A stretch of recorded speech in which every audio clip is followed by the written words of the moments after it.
Good evening, wonderful people, great Biafrans, wherever you are, on the face of this very planet. As always, we welcome you to this very special end-of-year edition, the New Year's Eve edition of Radio Biafra, broadcast live and direct. Wherever you are staying out, where you are domiciled, where you are residing across the face of this very earth, the entire 24 time zones is carrying this very broadcast live and direct. You can join us on Facebook, you can join us on TuneIn. There is a plethora, an array of ways through which and by which you can participate in this very program this evening. We are on FM in Biafra land. We are on satellite. We are relentless. We are determined. We are not surrendering. We don't intend to, and we can never. There will be no retreat and there will be no surrender. The only movement we know is upwards and forwards. And that is why Biafra will come in our time.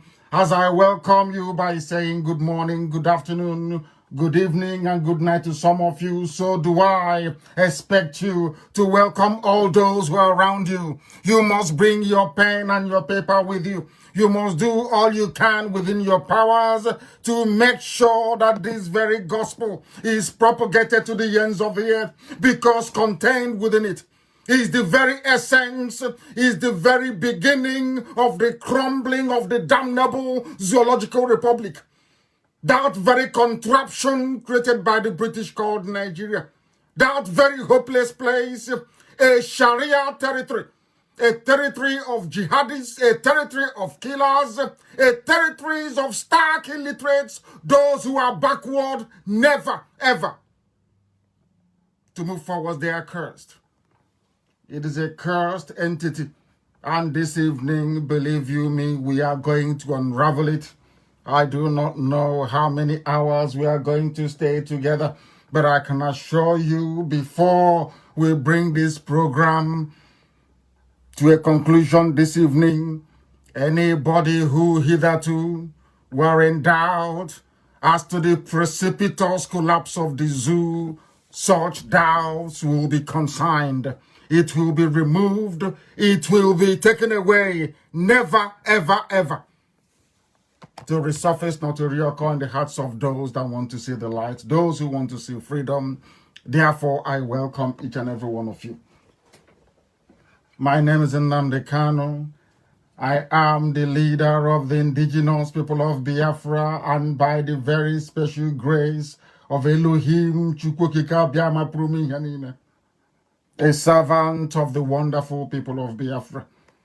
Our job is to disseminate this very gospel. Our job is to preach it. Our effort is all geared towards the restoration of Biafra, and there is nothing any mortal can do to stop it. Even now, the zoo and their leadership is beginning to acknowledge, and they must know that they are in very serious trouble. We are not going to be placated with warm words about restructuring. We are not going to be moved from our position with mindless, or should I say, very vacuous assurances. We are determined and we are very resolute. The only thing we want is Biafra, nothing more, nothing less. People can decide amongst themselves to bring ridicule and shame to their ignorance, but insofar as IPOB is concerned, we are resolute, we are determined, we remain ever pure, both in heart, in spirit, and on this very temporal flesh.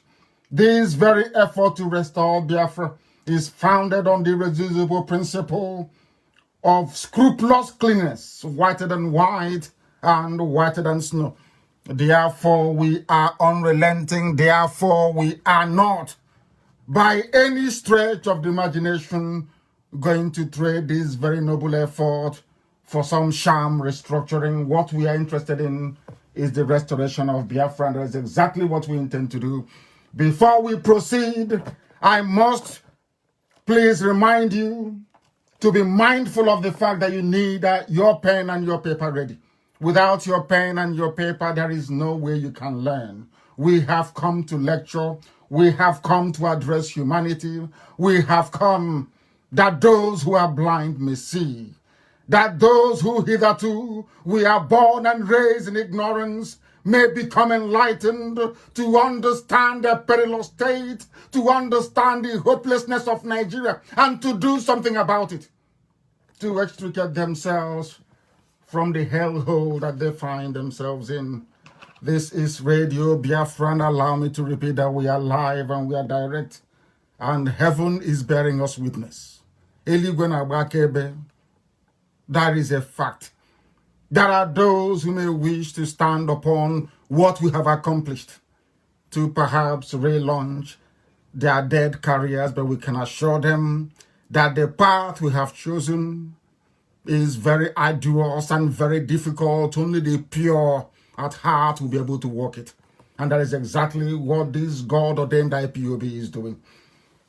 Before we go any further, we must hand over our proceedings to heaven, to Chukwukika Abiyama Purumi Henine, the creator of the heavens and this very earth. On this very New Year's Eve, the very last day of the year, according to Gregorian calendar. We must understand that. What we are in for today is adhering to Gregorian calendar. It is not the calendar of the ancients. We must always remember that. But all the same, considering that all the areas of the world touched, or should I say tainted, by Western influence, is observing it at the end of the year, and by virtue, we are obliged to do so. And we must pray to Chukwukika Abiyama, O Elohim in heaven, the giver of life and the giver of hope, you that have decreed that we will be alive in the land of the living to see this very day, not because we merit it, but because that is what only you have determined. We have come to the end of the year in the Gregorian calendar 2019.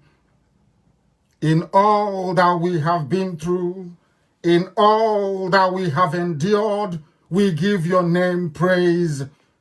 We lift you up because there is no other like thee. In sickness and in health, we praise your holy name. In good times and in bad times, we adore thee. We remember those who are incarcerated. We remember those who were with us by this time last year who are no longer here. My parents amongst them. We remember those who have suffered, those who have lost limb, those who have lost a part of their body, those who are suffering, those who are in pain because of the restoration of Biafra. We are going through all this that your will may be fulfilled upon the lives of those that call upon thee morning, noon, and night, because we have no other than thee. There is no God elsewhere apart from thee. There is no other entity. There is no other befitting of praise and adulation except thee, O Elohim. You will listen to our prayers. You will deliver us from the hands of our enemies. You will hear us when we call upon thee. Although we mourn in our complaint and always complain and petition thee, because of the voice of the enemy, because of the oppression of the wicked in the zoo called Nigeria. For they cast iniquity upon your children, and in wrath they hate those of us that speak the truth. Fearfulness and trembling have come upon some of your children, and horror has overtaken us.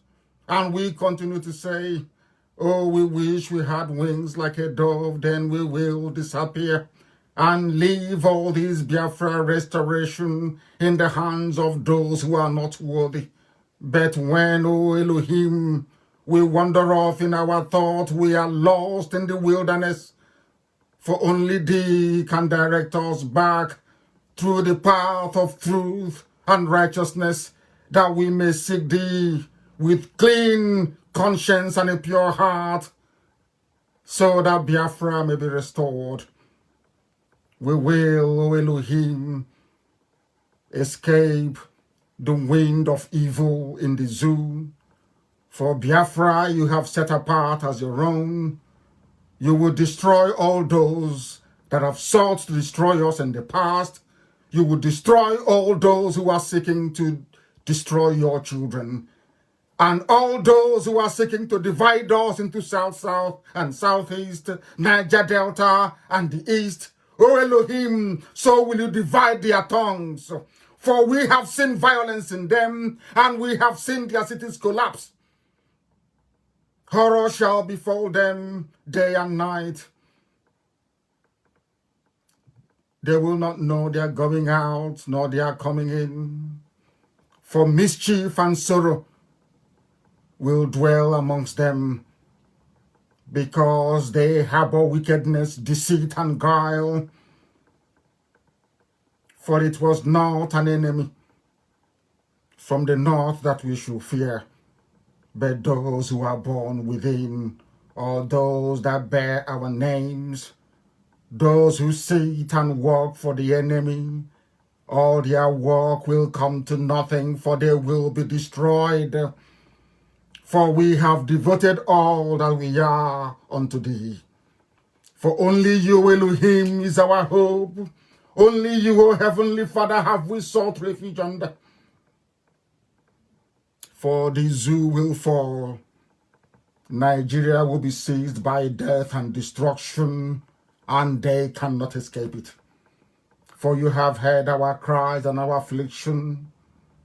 For you, only you, abideth by the word that cometh forth from your mouth. For you have decreed that Biafra will come. And so we know, we hope, we pray, and we tirelessly work towards the restoration of your kingdom upon the face of this very earth. Because the words of your mouth are yea and amen. For you have proclaimed Biafra, so shall Biafra come in our time. For only you, Elohim, shall bring down into the pit of destruction the damnable zoological republic, that very Nigeria, bloody and deceitful, that you shall destroy in the days of the sons of men, like in our time, that Biafra may come, and your name exalted, praised, adored, and worshipped. Forever and ever we pray. He said, this evening, as I said earlier, if you do not have your pen and paper, you are missing a lot. This is a lecture, not just a broadcast, but a lecture. This evening, we shall attempt to tell you about the origin, the genesis of the jihadi movement you have in Nigeria today. This very evening, or morning, or afternoon, or night, depending on where you are, you will come to the full realization that Nigeria is so hopeless that any attempt to sustain it will lead to further bloodshed, will lead to the jihadists gaining more foothold in the south. It will lead to the utter destruction of our way of life. It will mean that we will no longer exist as a people. Anybody championing or carrying this very burden of the preservation of one Nigeria, I can assure you they are working towards your destruction as a human being and as a race of people. This is the context. What I'm trying to do this evening is just a context so you can understand it. I will try not to be too grammatical because our grandmothers are listening. People who do not say English as their preferred language of communication. It is our responsibility and our duty to ensure that they grasp the essence of this very gospel this evening, because this is a gospel. A very important one at that. We need to build a better understanding of the mess we're all in and the desire of a supposedly Christian Britain. You must understand this. You must open your brain. You must open your mind. You must begin to digest what you are hearing this evening. This very gospel is important. Very, very important, because later on I will talk about what the president of Rwanda said about the way we reason. That is the only problem. But my happiness is now we are beginning to come alive. We are beginning to show signs of the ability to digest very complex information, analyze it, and be able to do something positive with it. You must understand that Britain is a Christian entity, supposedly. They colonized the place today you call Nigeria that never existed before. You all know this history. But tonight, I want you to understand the implications of living inside something created by people who no longer worship God. What you're going through now in the zoo is a phase of slavery. It's very subtle, so you don't notice. It is the worst form of neo-colonialism. Britain cannot directly colonize to have access to our vast resources. What they did was they put a house nigger in charge. And they looked all around the zoo. They couldn't have picked Nnamdi Kanu because he's learned, albeit with his flaws. They couldn't have picked Awolowo because he was learned. They went to the north to hand over power to them, because they know that they are Lamajri, they are Janjaweed. They know they are jihadists. They know they are more preoccupied with implementing and fostering their primitive way of life on other people than to be concerned with the art of good governance. Art is A-R-T, please, not act. Art of good governance. You can never get it from them. We are going through a phase of slavery, using illiterate Muslim Al-Majri in the zoo to hold everybody down in bondage. I give you a very simple example before we proceed very quickly. I want you to please tell me in which world you inhabit. Will somebody like Onogen and all the learned people who are on the bench be relegated to the background and a Sharia judge appointed as a CJN? Somebody who cannot express himself, be it in Hausa or in English. Somebody who is not fluent enough, doesn't even understand the law. A chief justice of a secular, supposedly secular nation, or should I say a secular contraption, arguing for the inclusion of Sharia in the constitution, which means that he doesn't even understand the constitution of Nigeria, which I will explain later on. By merely introducing Sharia into Nigeria, for Obasanjo to allow the 12 Arewa core North states to introduce Sharia, what they have done effectively is to amend the constitution without going to the National Assembly. You must understand the importance and the critical nature of this very aspect of political development in Nigeria. For them to have Sharia without going through the legislature in Abuja means that they have already tampered with the constitution outside the provisions of that same constitution that kept mentioning Sharia. I'm only giving you a bit of background. So when we proceed, you can anchor what you hear on all these very critical pillars that I have mentioned just this very moment. What you have in Nigeria is an alien socio-political arrangement of which the only beneficiaries are Fulani Al-Majri. They are the direct beneficiaries of colonialism.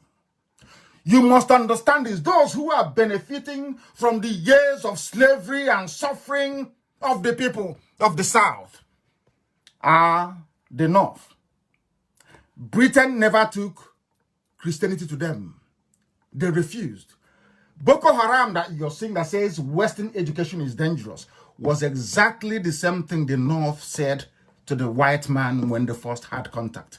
I'm sure that some of you are now familiar with the statements and pronouncements of Olusegun Obasanjo that said how, in fact, told all of you who were ignorant before, how many years it took for the British to subdue Biafrans. You must understand the importance of that very statement. What they did was, Britain had to leave Nigeria. But for Britain to retain their control, their influence, to still be colonizing Nigeria till this very moment, they needed a house nigger to do the job for them. And who are those house niggers? They are the Alamajiri Janjaweed, the Fulani feudal laws you have in the north. While they were busy mouthing Western education is dangerous, when they first met the British, I'm not talking about Boko Haram. This was what I'm trying to build this evening is for you to understand that terrorism, Fulanization, Islamization, they are all one and the same. Supported by the Fulani ruling class. You must understand this very well. This evening, I won't say I will attempt. I will unravel everything for the whole world to understand what is happening in that very zoo. While they were busy telling the white man then and people now that Western education is dangerous. After all, if it's not dangerous, why would they appoint an Alekali to come and become the CJN of Nigeria, Chief Justice of the Nation? His only experience in law is Sharia. They told you they don't need education. Buhari, when he was alive, was not educated. Of course, I concede sometimes he can speak a bit of English. If you can listen to him, that is. Or if you can hear what he's saying. No certificate, nothing whatsoever. The same thing with the CJN, because they told you that Western education is meaningless. They don't need it. And now they're proving it to you that it's not needed. Not just through terrorism, but by the appointments that they make on a daily basis. While they were busy mouthing their rubbish that Western education is dangerous, they were busy building and forging and enduring master-slave, house-nigger relationship with the British. Because the British, they know this very well, that the East will not bow. And to an extent, the West. They won't, because they're educated. That thing, you know, they know it. They went for the blind house niggers in the North and gave them leadership. That is why the current climate of violent Islamization that started with Obama. Go and check this very carefully. What you're seeing today, including the removal of Jonathan, was started when Obama got into power in the USA. And in collaboration with the then British Prime Minister David Cameron, they insisted that power must go back to the North. They insisted. Let's go back to the North. Tonight, hopefully, I'm going to present you with facts and figures. Not from Biafra sources, not from something local, but these are from independent think tanks abroad by editorials of newspapers that support one Nigeria. What you're going to hear is basically what other people have been saying about the zoo, about Nigeria, that you don't know about. Things that are hidden from you. Things you don't know about. These are foreign observers who in the main are sympathetic to the illiterate ruling class of the North. They love them so much. But things have so deteriorated that they can no longer tolerate it. Most of these are European observers. Most of them are from the North Americas, and some of them from Asia, and some independent commentators from Africa. Hear what they are saying about Nigeria, and that Nigeria is irredeemable. It has collapsed, never ever to rise again. I said never. What you're doing is pure cosmetics, to be honest with you. You are just deceiving yourselves, thinking that something that is unsalvageable can be salvaged. No, it cannot. And this evening, I want to begin by presenting facts and figures so you understand it. When I make a direct quote or analysis, I will tell you where we got it from. This is a publication by a group based in Europe called Religion Unplugged. I want you to understand the grand strategy to Islamize everybody. This is something, of course, to the Yoruba Muslims is nothing new. But to the rest, you better be very, very careful. They presented this analysis on March the 8th of this very year, 2019, because, of course, in Australia, they have gone into 2020. I spoke to Mazio Former earlier. Listen very, very carefully to this. This is an analysis done by Religion Unplugged.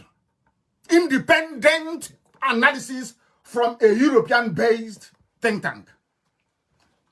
They said here that during the elections of February the 23rd, listen very carefully to what they said. Forget about European observers, what those colonialists came and did in the zoo, saying the election was free and fair, which I will allude to later on. Here they said that the elections held, I'm telling you the beginning of your problems, that every 4 years it repeats itself. You keep saying, get your voter's card. Oh, come and go and vote. I'm telling you what the world is saying about that Fulanized system. INEX, anywhere you have Fulanis in power, there is always disobedience of rule of law, a breakdown of law and order, anarchy and fraud. Go and write it anywhere you find them. That is what you will get. The presidential and national assembly elections held in Nigeria on February 23rd was characterized by violence, listen to it, violence, harassment, and malpractices. Now tell me how people can subscribe to a country where year after year, every 4 years, after every 4 years, you have the same thing. Since 1957. What is happening today did not just start, come by an accident. No, it's been that way with the zoo. Every time there's an electoral cycle, that is violence, harassment, and malpractices. They went on to say that the lines were drawn by religion. Now, those of you avoiding, I must commend Christian Association of Nigeria. At last, somehow, they're beginning to wake up. Here, international observers, people, think tanks, people who are learned and educated, people who are naturally sympathetic to the British line of argument that Nigeria must remain one. They are telling you that the elections were determined by violence, harassment, and malpractices, and that religion played a key role in it. Muhammadu Buhari's election to president was followed. This is happening in March. In March, remember, March of this year. They said that they feel that this regime of APC, of course, fronted by Jubril, they call him Buhari, that he has come to Islamize, in quote, Nigeria. March, independent observers, white people, outside the zoo, they are telling you that this man is coming to Islamize you. Now, the Nigerian Civil Society Institution Room, which is an amalgamation of 70 organizations, said that 260 people were killed in pre-election violence. Every 4 years, every 2 or 3 years, you have elections in the zoo and people are dying, and you don't sit down to ask yourself. This is why the West is far more advanced than any other race, I should say, or especially, or let me put it this way. Every other race is more advanced than black people. Do you know why? Because when something goes wrong, when they build a bridge and the bridge collapses, they bring in their engineers. They want to find out what materials were used in the construction of the bridge. They want to know if a robust feasibility study was done before the bridge was constructed. They want to know those that built it. They want to look at all the variables that led to the collapse of that very bridge. And when they build a new one, they will eliminate everything they feel contributed to the collapse of the previous one. That is the difference between white and black people. But when it comes to us black people, our mind is not rigorous enough to interrogate issues and get to the bottom of it. You heard that in 1999 there was violence, death. Nothing happened. They called another election again in 2003 or thereabout. You voted again. Nothing happened until this very day. And the thing about Alamajiri is this: once they know that you don't give a damn about something, believe you me, it gets worse as the days go by. They are telling you that there are people we are killed. It didn't touch anybody. Now listen, they said the trend follows patterns in previous elections conducted by INEC. They singled out INEC for damnation. And who is running INEC? Let me ask you. He's a Fulani man. Fulani president, Fulani INEC, Fulani judiciary, Fulani House of Reps, Fulani Senate, Fulani customs, Fulani army, Fulani police, Fulani civil defense, Fulani customs. Only Fulani. And that is why things are getting worse by the day. Because you cannot produce what you've not been given. If a people are not educated enough or savvy enough to come into the 21st century, they're still stuck in 16th century warped political mindset, how do you think they can improve your life? How? I ask you. And they have set up a system and a structure so rigidly held down that even if you have something in your brain, once you go or walk into any office, you become like them. That's what they have done. Remember that in 2011, as many as 800, conservatively speaking, I'm trying to be conservative, verifiable figures, 800 people were killed in post-election violence. According to research conducted by Human Rights Watch. Why am I pointing all these things out? I want to establish a pattern of behavior in the zoo. I want to let you understand that those you claim are politicians, those you claim you're voting for, they lack the capacity to address the difficulties and the issues confronting you on a daily basis. In other words, Nigeria as presently constituted should not exist. I want to point out some of the perennial difficulties. I want to point out some of the entrenched problems in Nigeria that will never, ever, ever, ever go away. If you're looking for 24 hours electricity, if you want good roads, hospitals, it can never be obtainable inside Nigeria. It is impossible. Because there are certain factors welded to the fabric, to the foundation, the very fraudulent base of the zoo that you can never dislodge. Never, ever, ever. It doesn't matter how many times you pray. It doesn't matter how many times you prophesy. It doesn't matter how many degrees you have. It doesn't matter how much green and white fabric you've wasted trying to convince yourself that you're patriotic. It will never go away. The analysis I'm bringing you are foreign-based observers. No, the zoo, they cannot publish such a thing for you. Never. Because they manage the news very well. They know how to bribe Google. They know how to bribe Facebook. They know how to bribe people to do whatever they want them to do. Of course, money rules and money talks. I want you to understand that the cabal is prepared. The Fulani-controlled North is prepared. I'm telling you, they are more than prepared. 10, 15 years ahead of everybody else. Some of us are going to go to church today to be mouthing the usual rubbish. But there will never be any improvement in our living conditions until we learn how to reason properly like human beings. Until we understand that Nigeria is not sustainable. What I'm giving you are facts and figures based on independent analysis and study of what is happening in the damnable zoological republic, in that hellhole called Nigeria. Human Rights Watch. In 2015 elections, many people died. They said it was peaceful. How many? I don't like people dying. Of course, I hate it. I'm not a violent person. How many people died in USA as a result of, anti-Semitic attacks against the Jewish people? And it was reported all over the world. In elections, you kill 800 people, and a human being will write and tell the world that the elections were free and fair. Incidentally, most of you don't know this.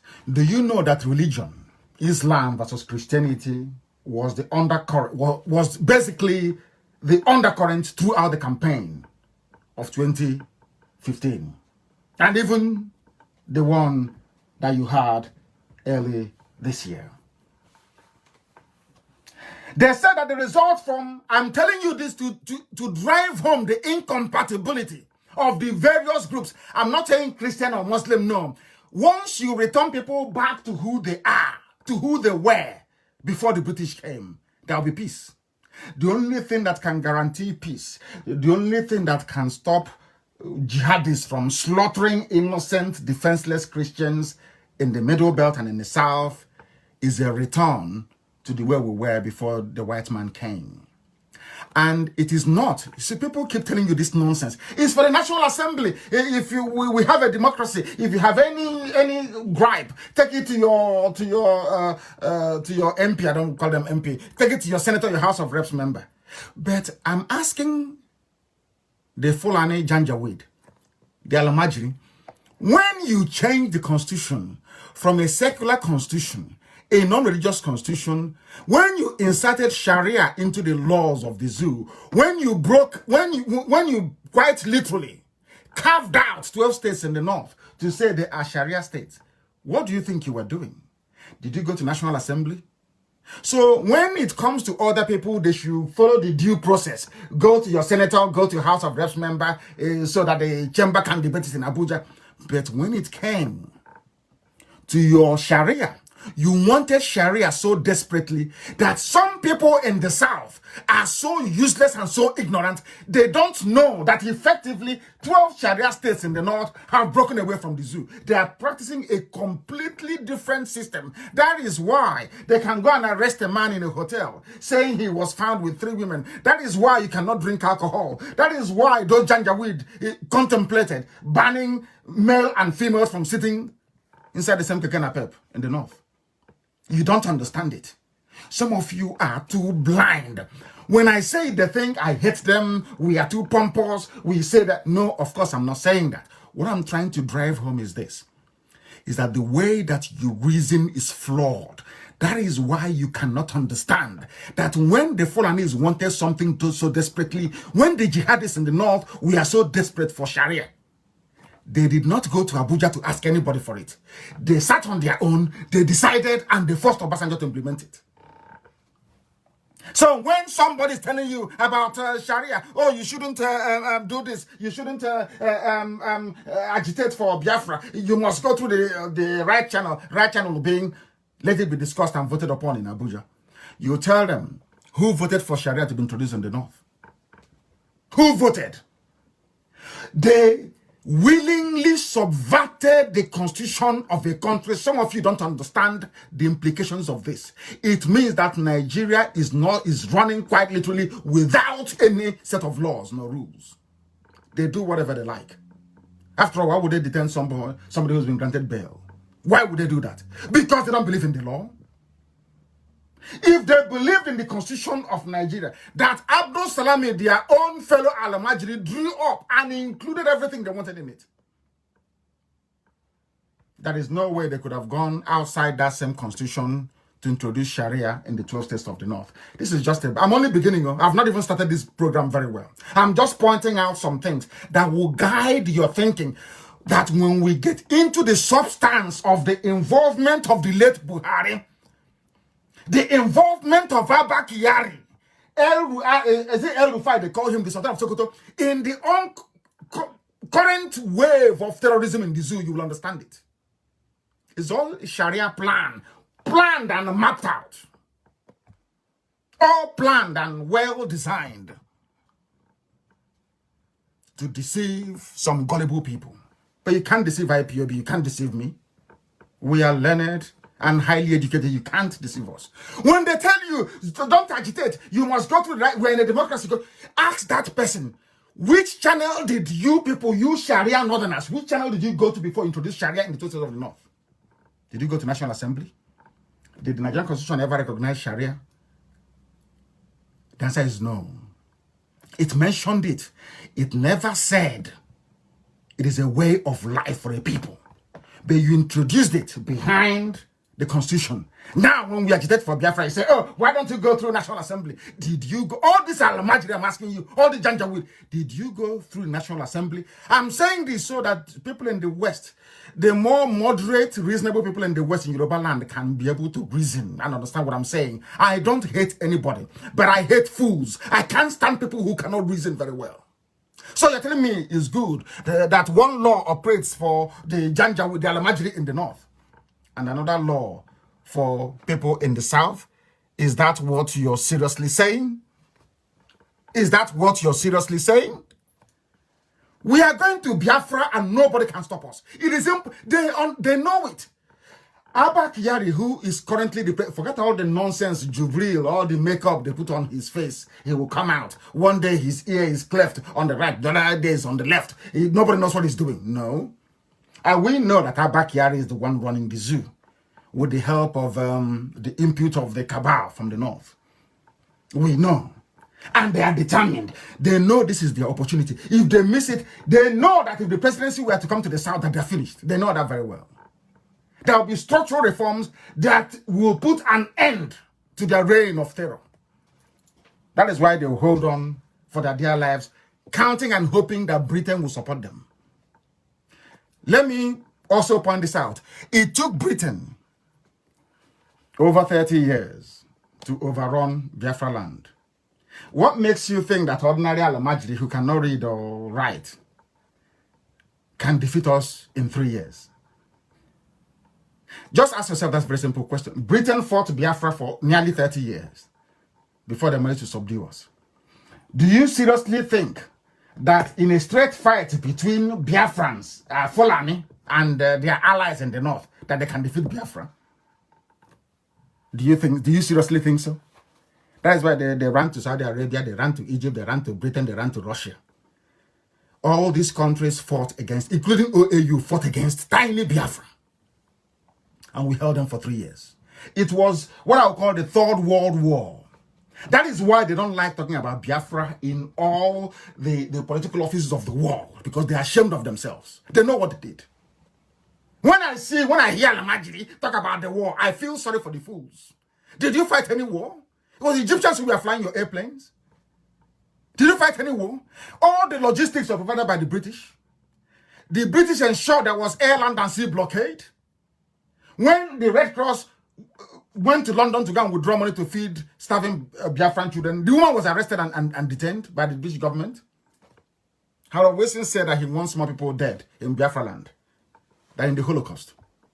You think you fought us? Fulani will say, remember the war. Did you fight any war? Junaid Mohammed, did you fight any war? Anga Blahi, did you fight any war? Did you see war? In all the, should I say, some of the theaters of war that we've had in recent times, including the ECOMOG missions and all the rest of it, how many Fulani people were there at the front line fighting? Buratai that you see today, has he seen battlefield before? Buratai, the chief of army staff. That is why, because he's never seen war before. He doesn't understand what a soldier is supposed to do. That is why they are in marketplaces harassing women who are selling crayfish. He's not a soldier. No genuine soldier will go to harass civilians. The reason why you have dictatorships in Africa is because their soldiers don't even fight wars. All they do is harass. Look at Ethiopia that's fought a war before. How there is freedom and progress, because soldiers know if you call them to go and kill, they'll tell you no, they will not go. They have seen war before. You have Alamajiri in the North. They have never seen any war. The only war they have seen is to fly their helicopter to Kuje to make sure that I'm in prison. The only war they have seen is coming to Biafra land to kill unarmed protesters. The only war they have seen is to come down and massacre people who are praying. Because Britain is supporting them, because Britain is covering their backs, so to speak. Daddy Britain is there. They can do whatever they like. Abba Kyari can do whatever he likes. Britain will protect him. Because it is in the British interest that a Fulani man is in power. It is in the interest of Britain, not all of Britain, some people, some key people. It is in their interest that Al-Majri is in power, because they know once Al-Majri is in power, people will be selling their generators now because there will never be any light. You'll be selling sumo because they know there will never ever be pipe bomb water. Never. It's impossible. People will be digging their boreholes all the time. Their pharmaceutical companies will be making so much money because every time you'll be sick, if not malaria, it's typhoid. And all the medicines are coming from abroad. You think they don't know what they're doing? You think they don't know? So it is in the interest of neo-colonialists that Al-Majri is in power because they know they cannot do, they know that they are useless, beyond useless. Are you telling me that in a normal world, Britain, who is the colonial master of the zoo, somebody as stupid as Tanko, a Sharia judge, was appointed the chief justice of a common law system, that Britain will not say anything? You heard, during all our fight to free Showore, Dasuki, and El Zazzaki must be free. Well, we need to fight for him as well. Of course, it was very foolish of them to burn US and Israeli flags. Very, very foolish of them to do so. But we must fight for El Zazzaki to be released. Did Britain ever say anything? It was only the time that US senators started complaining that Britain now had the courage to send out a tweet to say you must release Showore or respect the rule of law. Only when we have done the hard work on the ground in America are they now coming out to say, oh, you must release him. But Britain has been there from day one. They see evil happening. British High Commissioner in Abuja, they see Satan, they see Lucifer with their two eyes in Asorok. They keep quiet because of what they're gaining. Because of what they're gaining. Thankfully, not many people in Britain are as evil as some of them that write their foreign policy, to be honest with you. They are pure evil. I will continue. Religion has been there from day one. It's not going to go away. They said that the population is half and half, 91 million Muslim, 91, rubbish, pure bunkum. You must understand this very, very clearly. Very, very clearly. Please listen to this very, very clearly, please. In spite of everything they have done, they said Atiku picked Toby and Abakiyari answering the name Buhari through Jubril, picked Osibajo, who is the two southern Christians, as they said. It did not stop Islam and religion being a key part of the election. Now listen to this carefully. Some of you don't know what is happening in the zoo, but I will tell you tonight anyway. We have time. There is a leader of an extremist Islamic sect called Izala, I-Z-A-L-A.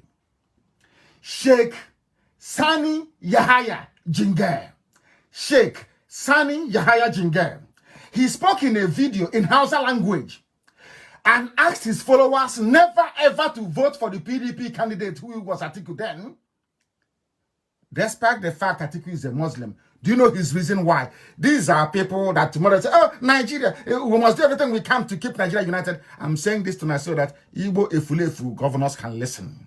The idiotic politicians can listen. Every fool planning for 2023, 2098, 2047 can listen very carefully to what we are saying and learn from it. Not minding that Atiku was a Muslim. This man called Sheikh Sani Yahaya Jingir spoke in a video to his followers, millions of them. He said that Atiku, these are his words, Atiku's running mate is from the Igbo stock, who are Christians. They killed our Sadwana, and because of that, nobody should vote for Atiku, because if you vote for Atiku, that means you are voting for those that killed the Sadwana. Some of you have forgotten that the governor of Kaduna State now planning to come and run, and I know there are some idiots in Biafra land. There are some fools in Biafra land, entire Biafra land, who may be thinking, oh, I'm very poor, I'm wretched, oh my goodness, why don't I support Nasser El-Rufai's candidacy? Maybe money will come to me and my family. That very selfish way of reasoning is only about yourself. If I was thinking of myself alone, I will be a multi-billionaire in foreign currency. You don't know how to make sacrifices. All you know to do is to sabotage. All you know to do is to run to the Alamajiri because they know you will come. They know the reason why they are dealing with Oshomole today is because they know there's an endless, it's a conveyor belt. Endless supply of idiots from the south. Endless supply. So if one Oshomole goes, another idiot will replace him. They know that very well because you're all very hungry. And before you all say, if you're hungry as well, you do something. I spent all my money funding Radio Biafra to the point that I was sleeping in a car. Hungry. I didn't give up. I will go to work, make a lot of money. I will come back and I will spend it on Radio Biafra shortwave. If you think shortwave is cheap, go and try it yourself and see how expensive it is. So we've been there. Don't come and tell us nonsense. Oh, my family was hungry. Because of that, I had to sell my conscience. Some of you will fight for El Rufai. And I will tell you what he said. He said, listen carefully to El Rufai. These are your leaders. When they talk about the elite and the leaders in the zoo, I'm only building I've not even started, I'm only building a background to what is happening in the zoo so that you all can learn and understand, reason and think. He spoke on Channels Television, that Alamajiri station. He said, this is from El Rufai. What if I tell you that no matter who I choose as my running mate, even if I choose the Pope, 67% of the Christians in southern Kaduna have made up their minds that they will never vote for me. But people come ignorantly in the outside world. They say, oh, but the North is all Muslims. No, of course not. Southern Kaduna they are all Christians. But they have been subdued. The mistake that these people, Southern Kaduna, the mistake they keep making is that they keep thinking that Biafra is against them, that should Biafra go, they will suffer. No, you are making a grave mistake. Biafra is your redemption. Only Biafra, I'm telling you the truth, only Biafra can save people in that very zoo. Only Biafra can. Nothing else will. I said nothing else. No amount of restructuring, no amount of warm words. And I'm happy to hear today that Khan is saying they are fed up of the condolence message coming from Asarok. They are tired. Anytime a Christian is killed, there's a condolence message. Rubbish. They are tired. What is the solution? I want people to sit down this night or morning or afternoon, depending on where you are, to actually contemplate what the solutions are to the problems. Not just lamenting, but what are the solutions? The only solution viable is close your eyes and think of how we were before the white man came. The people that put us in this mess is the British. And it's a good thing that actually the French government have come out to say that colonialism is evil. It's the British. And because they see themselves as God, you know, they are very proud, they are God. We went to Africa, you know, those dumb monkeys, we created nations for them, and they are there. Nobody should touch the boundaries, it should be that way. Who told you that? Southern Sudan broke away, albeit there are teething problems there. Eritrea emerged. And so will other nations emerge. Now, if it is the wish of Eritrea in the future to go and join Ethiopia in a bigger, wider, whatever country, it is their prerogative. Give it to them. That is the essence of democracy, to ask the people what they want. Isn't that what we're asking for? Isn't that what we're asking for? He said, even if I choose the Pope as my running mate, they won't vote for me. The issue is this. From the mouth, listen carefully, from the mouth of the governor of Kaduna State right now, El Rufai, he said, Kaduna State is divided. From the mouth, if Kaduna State is divided in the north, if Kaduna State is divided, how do you think you can put the country together? It is impossible. Absolutely impossible. But we don't understand. It's entirely up to them if they will or not. But we are moving on, we are marching on relentlessly. You see, I said it from the beginning. By the time, God is my witness, by the time we are done with the zoo, you see the name Nigeria will no longer exist. They will answer Arewa in the north. Yoruba will answer Oduduwa or whatever name they choose, and will be Biafra. Should these people then decide to come together, or Middle Belt, if they're strong enough to stand their ground, if they are strong enough to stand their ground. They can emerge as one nation if they have one common identity or one common way of life. If a governor can say to you that Kaduna State is divided, how about Nigeria as a whole? But the impression they give is that the North is one North is a lie, deception. They want one North, but divided South. Midwest, Niger Delta, South. But in the North, they are all one North. Despite the fact that in Kaduna, you won't believe this, in Kaduna State, Christians outnumber Muslims in Kaduna. I'm not talking about Christians that came from elsewhere, from Biafra land to reside in Kaduna. No, indigenous people, southern Kaduna, there are more Christians than Muslims. You don't have such dichotomy anywhere in the South. But they give you the impression that the South is divided. No, that from the mouth of the governor of Kaduna State, on Channels TV, he said that that Kaduna State is divided. Apart from Governor El Rufai, these people also recognize that Buhari had an agenda to Islamize Nigeria, even during the campaign. When we were saying this, you didn't listen. But of course, the good thing is that it's good to be underestimated in life. If they knew how far we would go in the pursuit of Biafra under IPOB, oh my goodness, they wouldn't have let us get to where we are today. They thought we are miscreants, we are wheelbarrow pushers, they are touts, they are all the sorts of names. And the more names they call us, the more enthused, the more energized we become. And what we have done is to undermine them, and we'll keep doing it. That by the time the zoo is crumbling, it won't come to Britain as a surprise. They will see that the morons they handed over power to in the North are as useless can be. That's what we're trying to do. We are trying to say that, okay, if you're not happy with our agitation for self-determination, let us show you what they're doing in Nigeria. We will expose Nigeria to the world, and that's what we're doing. We've only done about 9% of the job. Only 9%, and the whole place is crumbling. They're not talking about restructuring because of IPOB. They know they're dreaming. They're wasting their time. The only solution is Biafra, and they understand it very, very well. Outsiders are telling you that the country called Nigeria has an Islamization agenda. Remember what Femi Adesina said? That anybody claiming that the administration has an agenda to impose Islam on Nigeria is false and wicked. That the objective is to stoke up religious division for political gains.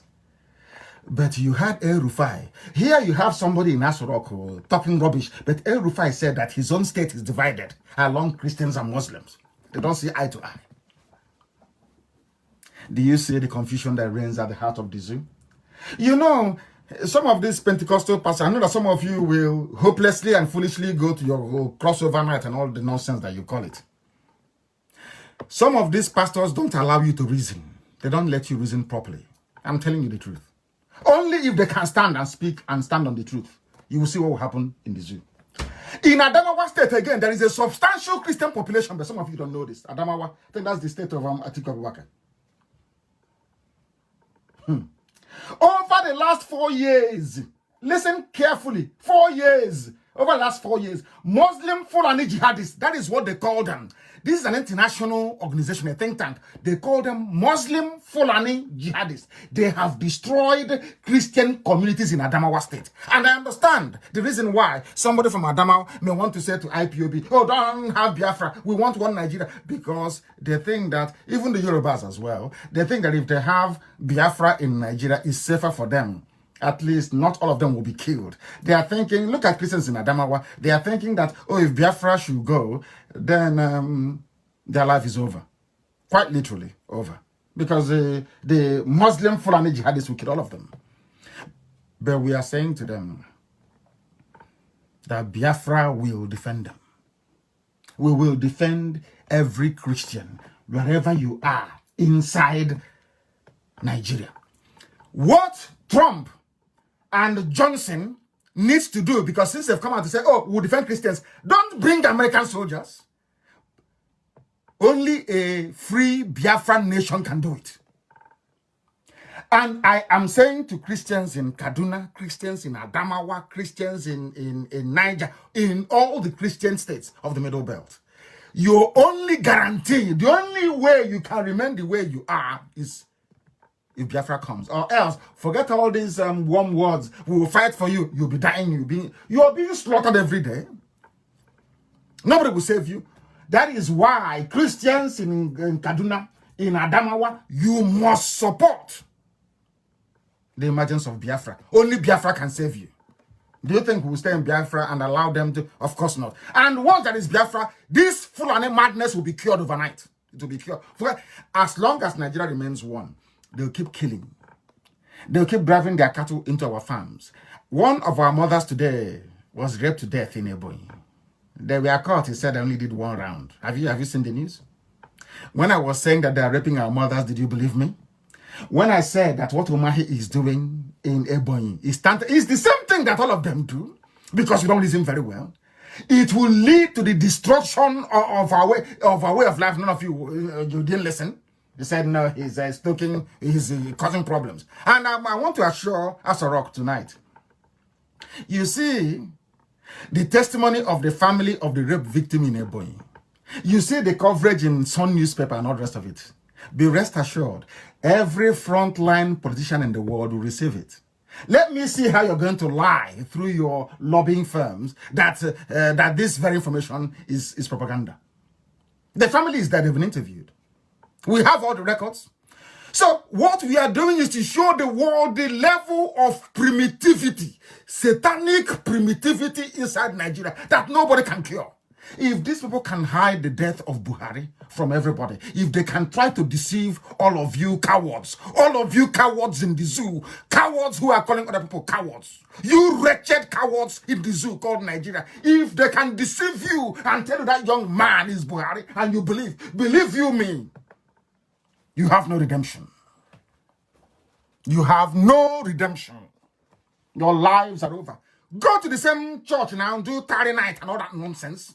You come back the same year, no water, no electricity, no good hospitals, no good roads, the same problem, even worse next year. But at the come New Year's Eve 2020, you still go to tarry night. Talking, you people, you make me sick. Absolutely sick. That I went to US, and one of our mothers said to me, I shouldn't speak out of turn before I annoy Elohim that sent me to do this very work. If not that I was sent to do this work by God Almighty in heaven, I am telling you, I will have nothing to do with. Some of you know me, I don't have any friends. What am I doing with your stupid friendship? People who cannot reason very well. The same thing you keep doing day after day, week after week, month after month, year after year. No improvement, you keep doing it. If you're lucky and you get a job, you say, oh, it's because my pastor prayed for me. When people are dying, they are slaughtering you every blessed day. Every blessed day, they are slaughtering you. It is unbelievable. Some of you will remember the former Speaker of the House of Reps. His name is Yakubu Dogara. Do you know he was also targeted as part of the elections because he's from a Christian minority in Bauchi State? Do you know there are Christians in Bauchi? Do you know that Yakubu Dogara is from Bauchi and he's a Christian? When these idiots come and tell you, oh, the whole of the North, they're all Muslims, they're lying to you. And because of your cowardly nature and your fear, you see their soldiers on the streets with their AK-47, you accept and say, oh, yes, they must be, everybody in the North is a Muslim. Who told you that? Dogara is a Christian from Bauchi State. Albeit that the Muslims, they dominate because they shout, they kill, they slaughter. And all the Christians are afraid, they're all frightened. Oh, please don't say anything. Oh. You know, we are one Nigeria. If you say something, they will kill you. You know, we are one Nigeria. And you keep emboldening them, and they keep coming, and they keep killing. They keep coming, and they keep killing. Now, listen very carefully. There is a man called, he's a professor, Alamajiri professor, Professor Salisu Shehu. He placed an advertorial in Daily Trust newspaper ahead of the last elections in the zoo in February of this year. A full-page advertorial. Do you know what he said? He accused Dogara of neglecting Muslims who were displaced in the state after sectarian violence. You know what they do? as we are trying to stop them in Ebonyi State. They come in, they bring Almajiri from outside. They start a war. They start killing people. And once the army come in to say, oh, maintain peace and order and all that rubbish, they then say, oh, we are homeless, so put us somewhere to live. But before they started or they instigated the violence, they were in Kanu, they were in Katsina, they were in Sokoto. They now brought them down to come and occupy people's towns and villages. And Dogara said, no, the Muslims went to work. Now, this is what one of the paragraphs in the advertorial, what I'll read it for you. It says here, this is from a Professor Salisu Shehu.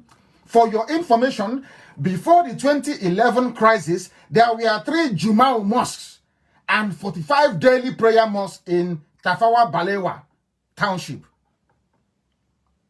No work, no school, they don't do anything. 45 daily prayer mosques and the 2 Juma mosques. I am sure you may know those figures, but I have no doubt that you know for sure all of these mosques, except the one at the police divisional office, were destroyed and ruined by the people of your faith. The question is, why do you fail to include at least even the central mosque of Tafawa Balewa in the list of mosques you want to renovate? A politician is not going to renovate a mosque with government with the constituency money given to him. That is what is happening in the zoo that some of you do not know. The objective of placing this advert in the newspaper, and you must know that Daily Trust is a Muslim Fulani Janjaweed Alamajiri newspaper. You must know. If you don't know that, then you're sick in the brain. Daily Trust, you know, is a Fulani paper. They are there to promote Islam, to promote anything that will keep Nigeria one, to allow the jihadists to keep coming. The only day they will rise up and tell you to hell with all of you and raise their green flag is the day they have succeeded in sacking the last villages in the coastal reaches of Biafra land. Any day they get to Bonny and they pick up everything, they start building their Juma mosque and their daily prayer room, you will see they raise their green flag and say to hell with all of you. Now, we are sounding, as I've been saying before, every prophecy, every prediction has come to pass. Almost all, bar none, have all come to pass. What did some of you do with it? What did you do with it? They will go and they recruit some idiots, disgruntled fools, chased away because of their hunger. And some other idiots cloned accounts with Igbo names and be talking rubbish. And some of you are busy responding to idiots who don't exist. Feel sorry for some of you, honestly. We are not going to go into what some of our people said, but we know what became of the zoo. SERAP, which is a group, I think is one of the socio-economic rights and accountability project. All they do is just send letter, isn't it? That is just send a letter. They said it's important to send you this message that electoral-related violence, intimidation, and killing will not be tolerated under your watch. Who is going to police this pronouncement? Every time we are tired, we won't tolerate this. That is not going to happen again. It keeps happening. Today, they have raped and killed one of our mothers in Ebonyi. If we retaliate tomorrow, they will go and they'll run to America, they'll go to Britain. Britain will be the one to tell America, can't you see? IPOB is violent. They killed people in Ebonyi. Can't you see they're violent? But when they raped and killed one of our mothers, nobody complained. Britain will not write to America. Their propagandists, their lobbies, the lobbying firm will not write and say, oh, it's very sad that a Biafran woman was raped to death on the 30th of December of 2019. No, they will never say that. So what you expect us to do is for IPOB to keep quiet. They rape and kill our mother and we keep quiet. And then they rape another 2, another 3, and we keep quiet. By the time you know it, it's free for all. But when I was saying they were raping our mothers many years ago, some of you never believed it. And I said they will rape, they will abduct, they will kill us, and the world will say nothing. Is that not happening now? That we need to band together as a people and resist this evil before it's too late.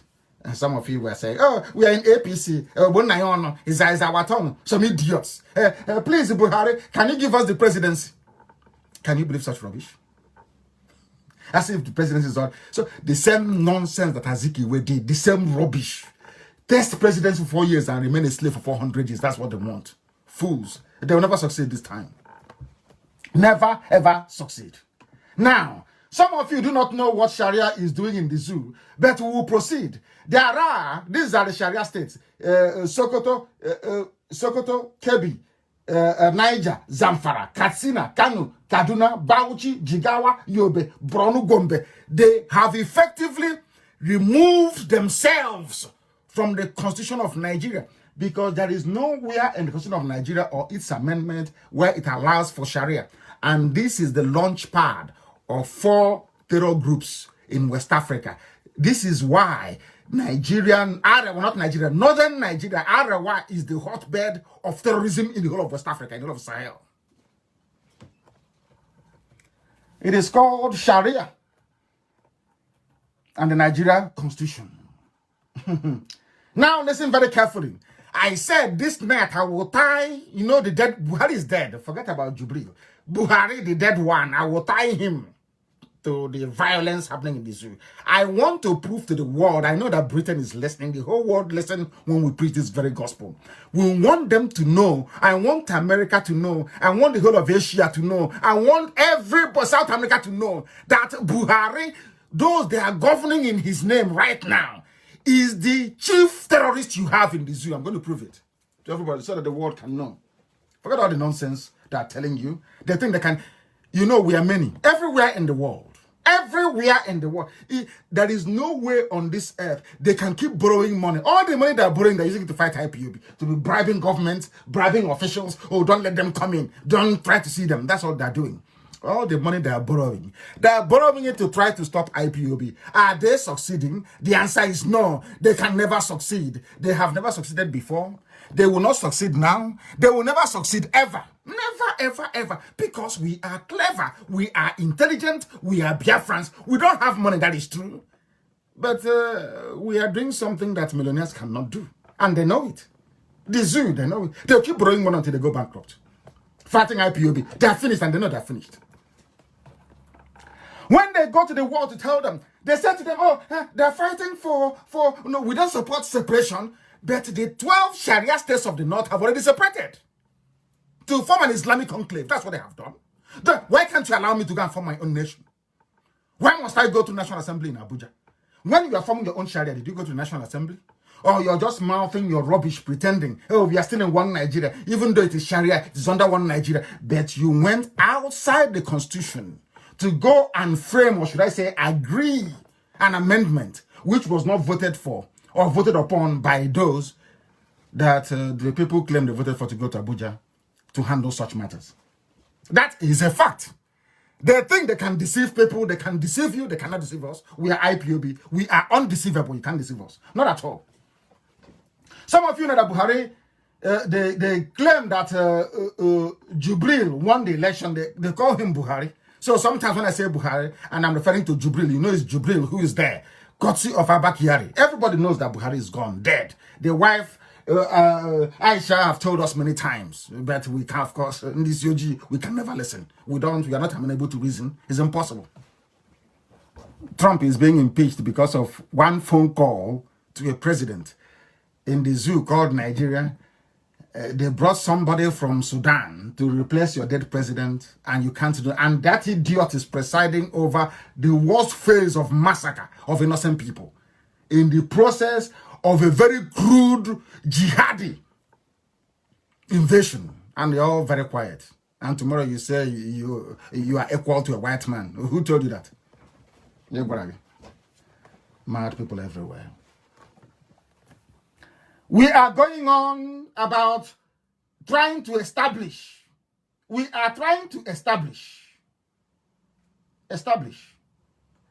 that Buhari is the grandfather of terrorism in the zoo. The dead one, even including Abba Kyari. These are the people. Fulani politicians are the ones funding terrorism in Nigeria. That's what we are here for. And I believe we have laid the foundation of the inevitable collapse of the zoo. Now we must go on to let the whole world understand how we have come to this conclusion. You must understand it. We must understand it. When they got the idiot and put Jubril in power in the name of Buhari, they said he will spare no effort in the battle against Islamic militancy. They love speeches. They write it and they post it. They say, oh, you know, Britain will say, oh, USA, can't you see he's doing something? He's saying something about it. But things are getting worse. Worse now than it was under Jonathan. And he went on to say that you shall be able to go to bed knowing that you are safe and that your constitutional rights remain in safe hands. Exactly what the Fulanis told the Hausas before they got the gullible Hausa people to kill their own kings. The same thing. I will respect your right. Even if I don't release you when a court says I should release you, it is your constitutional rights to remain in jail. And some of you are jumping up and down, clapping for him. Very, very sad indeed. Now, he went on to say that the problem is that Nigeria constitution is superior. They asked him a question. They said that Sharia is put on the same level with customary laws. Have you heard of them saying anything about customary law? Of course, the answer is no. Its relevance is limited to inheritance, marriage, etc. Is that how you funded the Hisba police in Kanu that will go about destroying shops and businesses owned by Biafrans that sell alcohol? You see the way they deceive you? They tell you, oh, it's limited. When they write to the West, to the very God, I won't say they're gullible, they know what they're doing because of their oil interest, of course, which, I hasten to add, is also guaranteed and protected in Biafra land anyway. They said it's limited to inheritance and marriage. So Sharia is not a problem. And I'm asking them, who formed the Hisba police in Kanu? They can't answer, can they? Unbelievable. With the right to arrest and detain and flog people as they deem fit. Whereas in 2001, this same man, before he died, this Buhari, in whose name the zoo is being run by Abba Kyari, what did he say? And they went to Google and they paid Google loads of money, thousands upon thousands, tens of thousands of dollars to remove every reference to this. That is why when you Google, if you go to Google now and you write in Buhari, I will support Sharia all over Nigeria, you will not see any news item. But if you go to the images, you will see somebody cleverly captured the front page of this day newspaper that carried it. It's still there. The news link is missing, but you can see the this day front page. You will see it there. Very clear. Where it says, this is according to the man in whose name they are committing all these atrocities. Listen very carefully. People are very foolish. I want Nigerians to reason for once. Only once. If it's only tonight that Nigerians can reason in all their life, they would have done something noble. What did Buhari say when he was alive? He said, I will continue to show openly and inside me the total commitment to the Sharia movement that is sweeping all over Nigeria. Not minding that there are sizable Christian populations in the north, he doesn't care. Where it is sweeping all over Nigeria, I don't know. Maybe with the help of Yoruba Muslims, you know those ones, may God help them. I don't know.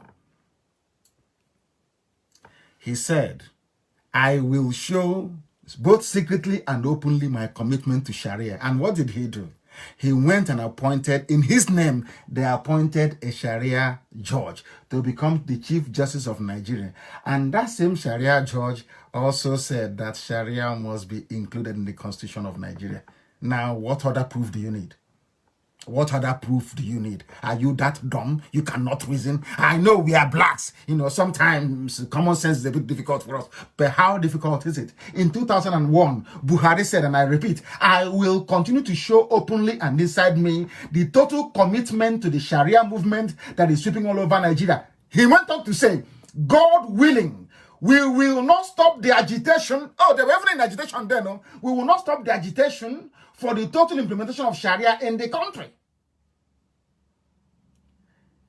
He went on to say, Sharia is a legal responsibility which God has given to us within the context of one Nigeria to continue to uphold the practice of Sharia wholeheartedly in one Nigeria. Are you listening? Are you foolish? Are some of you still deluded? Are some of you so hopeless that you cannot see? I know that we don't want to fight another war. A lot of people are saying, oh, we don't want to fight another war. But that is the mistake you're making. You're showing signs of weakness to the Alamajiri Fulani North. That is why they raped our mother. That is why they keep killing us. That is why they came to Zowani and killed. That was why they went to Nimbo, they massacred. That was why they came to Anam. Because you are telling them that no matter what you do to me, I will never fight back. If you slap me on one cheek, I'll turn the other one, you slap me as well. You can rape my mother if you like. You can abduct my wife if you like. You can abduct our children if you like and hold them captive forever. We will do nothing. Nigeria will be one. Do you see how stupid you sound? Do you see how stupid some of you sound? The same man that some of you are jumping up and down, he's the general, he's this. He was the one that said, I will Islamize you. That's the meaning of it. He's only using Sharia to cover it up. What is the meaning of Sharia? They're in agitation. Nobody called them terrorists. Nobody went and shot them dead. Nobody massacred them. Nobody. They are in agitation. But IPOB agitation is somehow bad. To the British, it is very bad. But when Buhari was agitating for Sharia, Britain said nothing. When the 12 states of the North broke away to form their Sharia, Britain, the granddaddy, the creator, the messiah of Nigerians, they said nothing. Absolutely nothing. Absolutely nothing. Now you understand, don't you? Now you do understand. They say I insult them, but I will insult because I don't feel sorry for myself. I am also included. Until Biafra comes, I will continue to be hard on myself. The thing about black people is, I call it the Democratic Party syndrome in America. Everybody knows in the US that it's only the Republicans that can help you become the man or woman you're destined to be, or to become, so to speak. They know that very well. It was the Republicans that fought against slavery. It was Republicans that actually made it possible for the father of Condoleezza Rice to be able to vote in the South. Who were the godfathers of slavery in America? Is it not the Democratic Party? This Democrats you're saying? It's them that... So some of you don't even know this. It's the Democrats who are the slave owners, slave masters in America. It was Republicans that were fighting to save black people. But look at the way they turned history upside down. The same thing is happening in the zoo. The people who have come to kill you, you embrace them. Those fighting to liberate you, you jettison and you reject them. Unbelievable. Go, even Guardian newspaper carried it. Go and Google it now. Nobody can accuse Guardian or This Day or any of the zoo papers, Nigerian papers, for supporting Biafra. They know. Go and Google now as I'm live on the air. Buhari calls for Sharia in all states. Google it. Buhari calls for Sharia in all states. It was carried by the Guardian newspaper. And Guardian is as conservative as they come, isn't it? They support one Nigeria is owned by somebody from Edo, so they want one Nigeria so that the brilliance of Biafrans will not, put them to shame. Or some of them, I must say. He said this thing in 2001 and 2015. These statements, they mirror the legal controversy that is rooted in the conflict between the secularism provision of the Federal Constitution of Nigeria and the number of state laws and practices that allows for the application of Sharia beyond the sphere of personal laws. These are facts proven beyond every reasonable doubt. Nigeria is a Sharia country. Those of you who are Christians championing for one Nigeria, you're championing for one Sharia, one Islamized Nigerian geopolitical space. That is a fact of life. That is what they have all signed up to. That was why when Buhari died, they thought to themselves, oh my goodness, how are we going to continue this our agitation? They said, let us go to Sudan and get somebody to replace him. We found somebody who looks like him. And what happened to those two people who recruited Jubril? Today they are dead. Are they not dead? They're dead today, so they will not say. And they used, because Tinubu wants to be president of Nigeria, they used Tinubu's influence in the Yoruba land to convince their media to support what is in essence evil. When they were said they were doing their fact check against the scientific evidence we presented, I didn't know it was a Yoruba boy who was writing it. AFP contracted a Yoruba boy to write a fact check to say that what we said about Jubril is not true. A Yoruba person. And where are they today? Now they have realized that they're dealing with a monster. That monster is not Buhari's Jubril. The real Satan is Abba Kyari. You see all these things. At the end of the day, they will do all they are doing. They say, oh, now Buhari is dead. We are bringing him back. And according to custom Islamic laws, you cannot see him. They will put something in the ground and tell you it's Buhari. They've buried him. Watch and see what is going to happen. Unbelievable. Zoo. Now, this group also recognizes that Nigeria's transition from northern-dominated military rule, all military rule in the zoo, from the north. All the time they have been, it is always from the north. The only time they allowed the southerner, of course, Obasanjo was by the... Obasanjo is like Goodluck Jonathan. He didn't carry out a coup in his own right. They allowed him to be there so that the north can buy the Yorubas over and say, oh, can't you see your son is also a head of state? It was Murtala Muhammad was killed. Murtala Muhammad was killed, and then Obasanjo took over. Obasanjo didn't do a coup in his own right. The same thing happened to Jonathan. Jonathan, Yaradua died, and Jonathan took over. Nobody actually voted for him in the first place. The second round of voting that he won was so to fulfill all righteousness. So the North will say, okay, get away with it. Just leave him more 4 years, and the power will come back to us.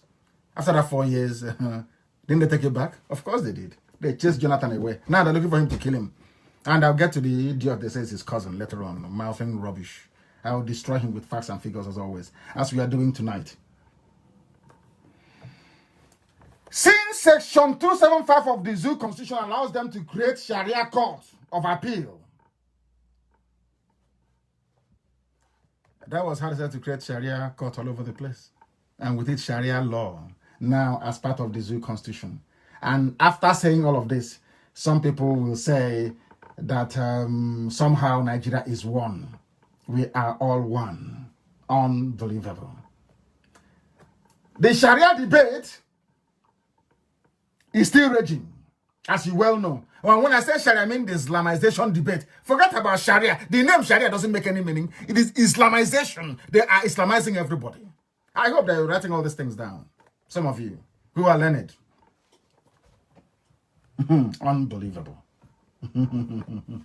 Some Muslims, especially the Chief Justice of the Zoo, appointed by Abba Kyari in the name of Muhammadu Buhari, they have called for a restoration of, listen carefully what they're asking for. They called for Sharia enhancing constitutional amendments. So listen to, people should write this down, please. And I'm sure that our deputy will make sure that this program is sent out in 4 parts, in 4 1-hour parts, so that the world would understand it. Listen carefully, please. And thus I didn't warn you. This is Eve, New Year's Eve broadcast. What Tanko Muhammad is asking for is a Sharia enhancing constitutional amendment, including restoration of, listen, sub-unit political autonomy to the level attained in the First Republic, which was what Ayo Adebanjo was asking for. Allow people, listen carefully to this, allow people to go back to how they were in the First Republic, which is the North, the West, and the East. But Al-Majri said no. Fulani said no, we won't have that. We will have this unitary system that is now, but within it, we are going to allow sub-autonomous Islamic enclaves to emerge. They want to grant unlimited jurisdiction to the Sharia Court of Appeal. And they also want a broad constitutional recognition of Sharia as a legal, listen, and ideological system of its own as an alternative or co-equal with the imposed Western legal and ideological system. Now take it to the bank. That's what's happening in the zoo. They want to bring in Sharia. That was why they brought in Tanko. They want to bring in Sharia and speed up their Islamization process so that they will get to a point where all the things they have done will now be irreversible. Are you following? Are you following? That is the reason why when Buhari died, they cried and wept and said, what are we going to do? Somebody come up with the idea, let's go to Sudan and bring somebody. And that's what I have done. And after expensive surgery and makeup, the idiot appears once in a while. They coach him, he talks, and he disappears. No live interviews, no difficult questions, absolutely nothing. Unbelievable, isn't it? I want you to record this. What Tanko is asking for is a restoration of sub-unit political autonomy. Fulani autonomy. So all the areas you now have Fulani headsmen camping, they will have political autonomy. They will have their own emir. They have their own sariki. Before you know it is all over for everybody. I mean, absolutely everybody. But that wouldn't stop you from going to your useless local church to go and mouth rubbish, isn't it? Your land is going. Our mothers are being raped. Things are being torn to shreds. The man in whose name they are running the zoo, Muhammadu Buhari, came out and said, nothing can stop our agitation for Islam. Nothing can stop agitation for Sharia. And some of you are there, lazily sleepwalking into eternal damnation. Now, do you understand it? Now, do you understand? Everything I tell you is gospel. Pure gospel. Take it anywhere you like. It is gospel. Pure gospel. Now they understand. Now they have done all they can and will continue to do to make sure that they enslave you completely and totally. Now I have told you what they are planning to do to you. What they are planning to do to you. Even some people even asked. The same this day newspaper asked in 2014, is Buhari a fundamentalist or demagogue?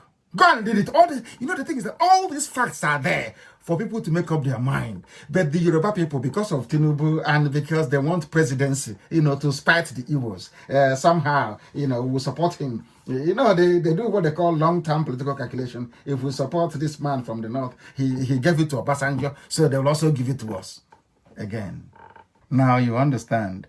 Instead of doing what is right, they say, oh, everybody, you have to fight for it. You have to sell your own candidate. Nelumo Okoko. People who can reason. They are the so-called elite. They are sensible. They are intelligent. But you can see how wasted they all are. He called for total Sharia in Nigeria in 2001. He made this statement in BBC Awasa Service. No, sorry, it was what's the name of that program again? No, it was not BBC. What's the name of that program again? I've forgotten. I'm sure somebody will tell me in a minute, but I'll tell you the exact time. 9:32 in the evening, 21:32, 27 of August 2001 was the day that Buhari called for total Sharia in Nigeria. So when you see Boko Haram asking for enthronement of Sharia, when you hear ISIS in West Africa asking for Sharia, when you hear Fulani headsmen asking for Sharia, when you hear Al-Qaeda in the Maghreb asking for Sharia, when you hear the Chief Justice of the Federation, Tanko Muhammad, asking for Sharia, you know the game is over, isn't it? Isn't it? I'm giving you the date. The time. Buhari said this 9:32, which is 28 minutes to 10 p.m. on the 27th of August 2001. So I'm sure Britain is listening.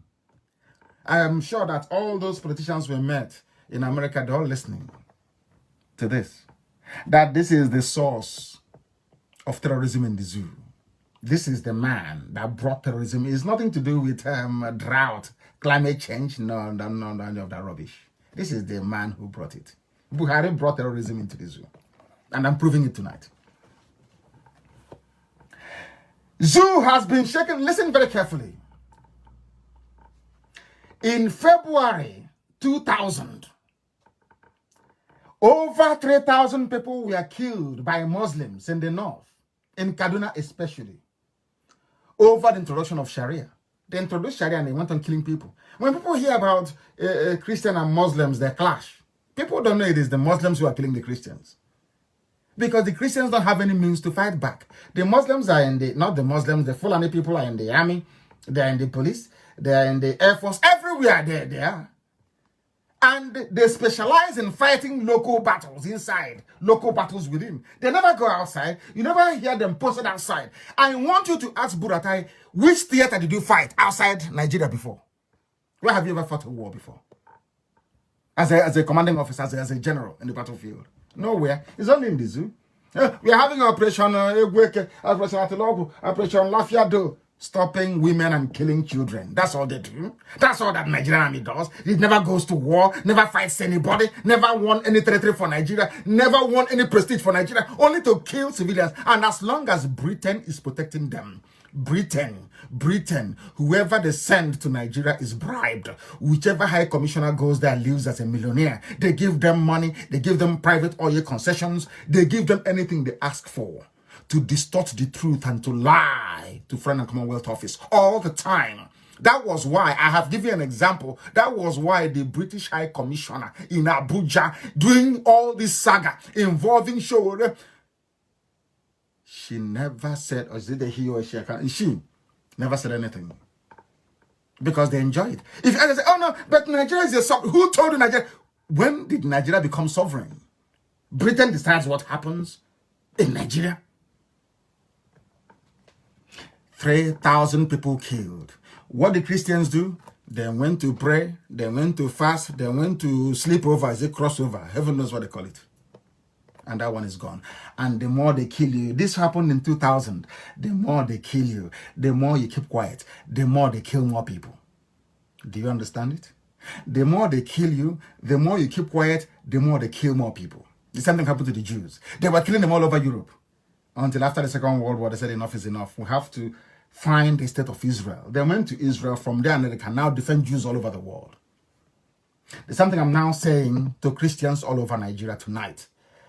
A strong, independent Biafra is for your own good. Because Nigeria will then know that if they touch you, we will come after them. They will leave you alone. No matter where you are.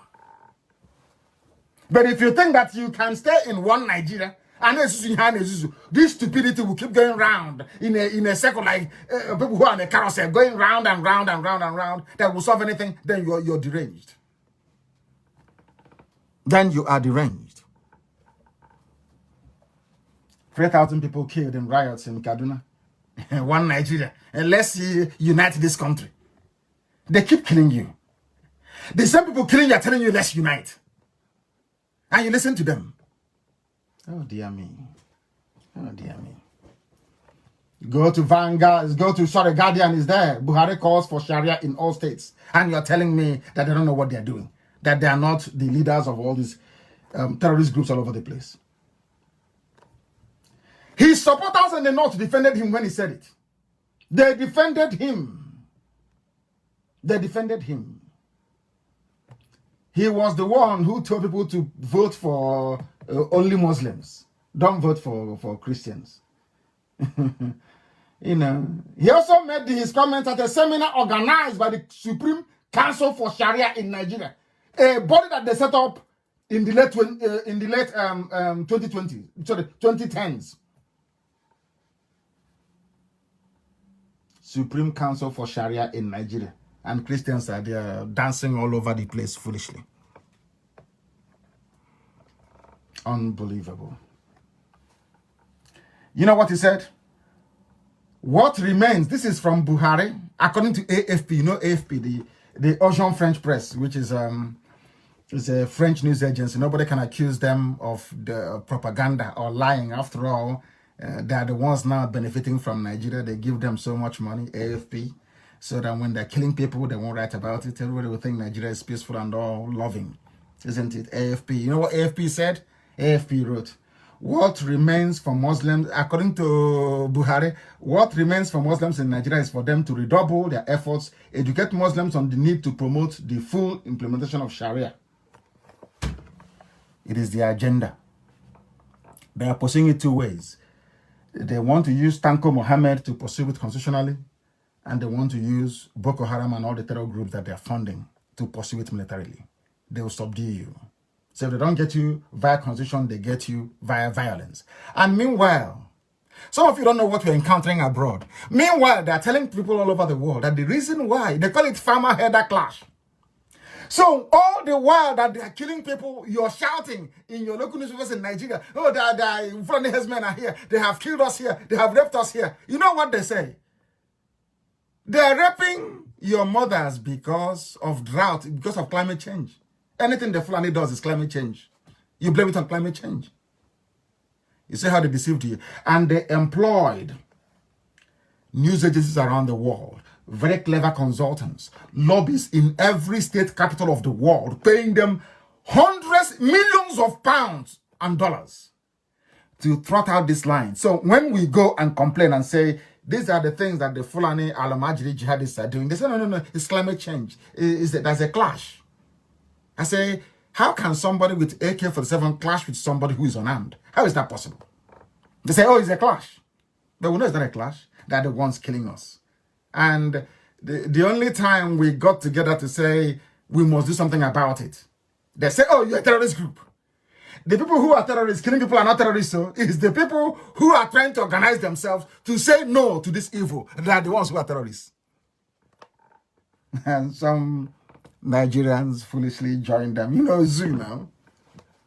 Monkeys everywhere, unbelievable. Nobody can say that AFP is lying or not speaking the truth. There is also another group of people. They are called open doors. In case you don't know who they are, because what I am doing is to tell you the truth about what is happening in the zoo. And these are people who are watching from outside. The funniest thing is that some of these reports don't get the coverage it needs. We know that CNN has been bought over. We know that every news media in the UK has been bought. They know how to distribute money. Zoo, they know how to bribe people to shut them up.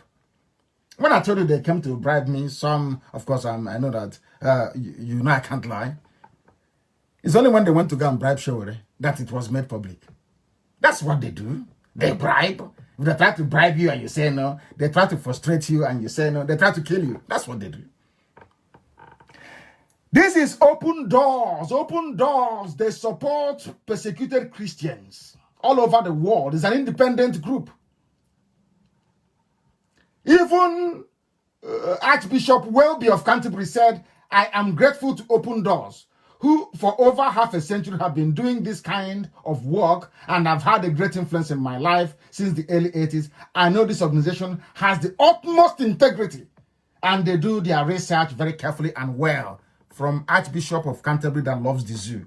Now let me tell you what Open Doors said about the zoo called Nigeria. What I give you are the facts and figures. I want to prove to you that the zoo, I'm a Nigerian. I keep saying it all the time. Once you say you're a Nigerian, I know there is no hope for you. Absolutely no hope whatsoever. No hope whatsoever. I'm telling you the truth. Now listen to this very carefully. They asked a question, Open Doors, that the Archbishop of Canterbury, who loves the zoo and the fraud going on in the zoo, is saying they are an organization of immense integrity. They asked a simple question rather. Why are Christians persecuted in Nigeria? You know, they will not say Biafrans because Britain won't allow it, you know. They just said Christians. Why are they being persecuted in Nigeria? When you travel and you tell some politicians that have been bribed by the zoo, some of you know that Buhari gave the Clinton Foundation $500 million. So sometimes I'm not sure that some lawmakers will actually be unbiased when it comes to saying the evil that the Fulani portend for everybody else, the jihadists. Why are Christians being persecuted? And now they went on to say, now listen to this very carefully.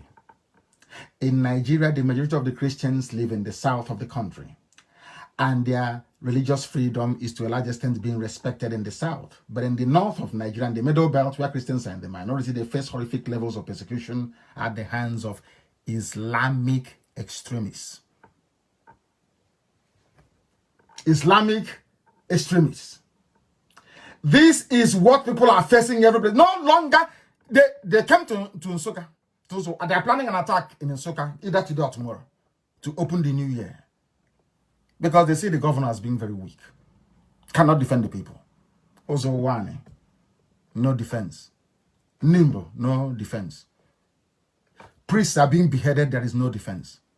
We cannot defend our people because the governor is there, bowing down before Jubril, that is older than. That is a curse on us, that we have people who cannot rise up and be men. Very, very sad indeed, I tell you. Extremely sad. Very, very sad indeed. Very, very sad indeed.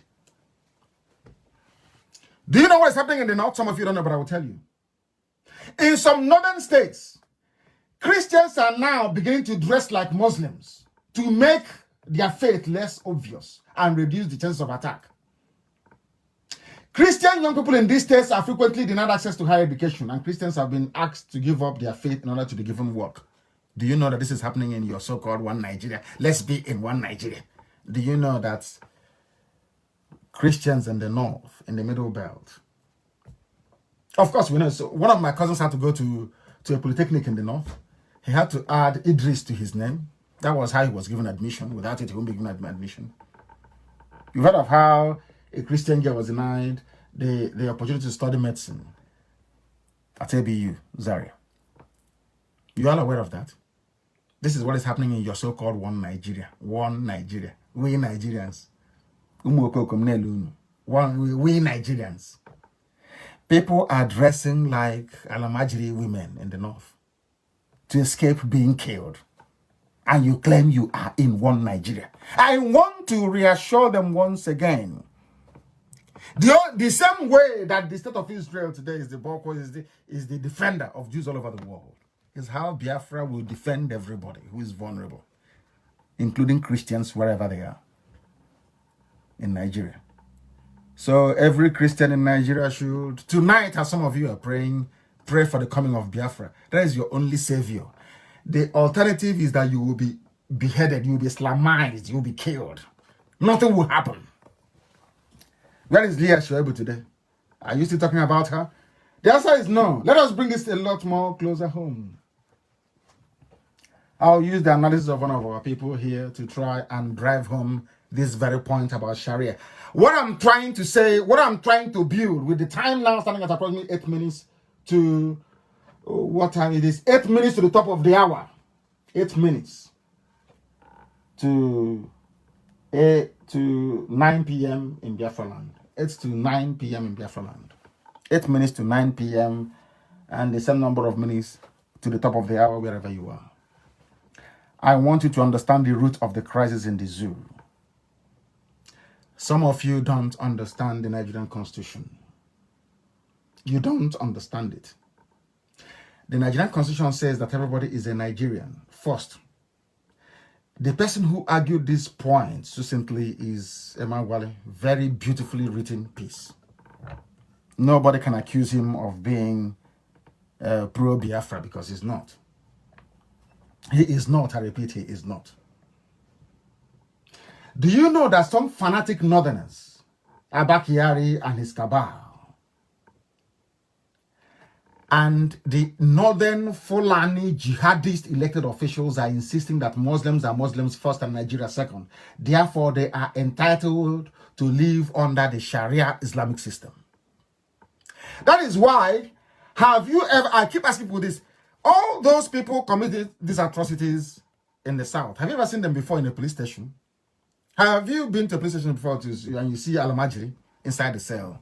No. The police commissioner or the nearest army division will write a letter and they will bring him out. And that'll be the end of the case. They see themselves as Muslims first before Nigeria. But you that is being killed, you that your land is being taken from you, you that they are driving their cattle into your mother's farm and destroying every crop, they are raping your mothers, they are abducting your daughters, you are the one shouting one Nigeria. But those you're shouting one Nigeria for, they don't believe in one Nigeria. They believe that they're Muslims first. Hence, there should be Sharia. And also, your land should be taken from you. Now, do you understand it? Now you will understand. Sharia law is meant to be subordinate to the Constitution. And to impose it as the supreme law of a state is equivalent to violating and overthrowing the Constitution. Some of you don't know this. What the 12 states of the North did is a coup. What they did is secession. What they have done is to go contrary to the provisions of their own constitution. But when it comes to us, they tell us, oh, but why don't you follow the rules of engagement and engage your local politicians? When you formed your own Sharia states in the North, did you engage anybody? The answer is no. I'm pointing all these things out so you understand where your problems are coming from. After being elected, all of these Muslims led by Abba Kyari, he was, of course, he's not elected, he's the one acting on behalf of the dead Buhari, or using Buhari's name to be ruling Nigeria through a proxy, Jubril al-Sudani. They argue that Nigeria is theirs, and that Nigeria should adopt Islam as the state religion. In other words, freedom of religion does not entitle some northern states to create an Islamic state within the secular state of Nigeria, but they have done it. They have done it. And there is nothing anybody can do about it. Absolutely nothing. So if you steal a cow or a goat in the North, they can amputate your hand. The person you stole from can decide that they want the case to be tried in a Sharia court, and your arm can be amputated as a result of it. You saw or you heard what they did to the man they claim they found with 3 women. You heard what happened. No gambling, no tax. But when you place a bet on Naira Bet in Iguacha, in Aba, in Owerri, or in Lagos, they use the taxes to go and fund Al-Majri in the North. And that is the type of country you want to belong to. That is the type of Nigeria that you want. These Muslim fanatics from outside the zoo from outside Nigeria in the first place.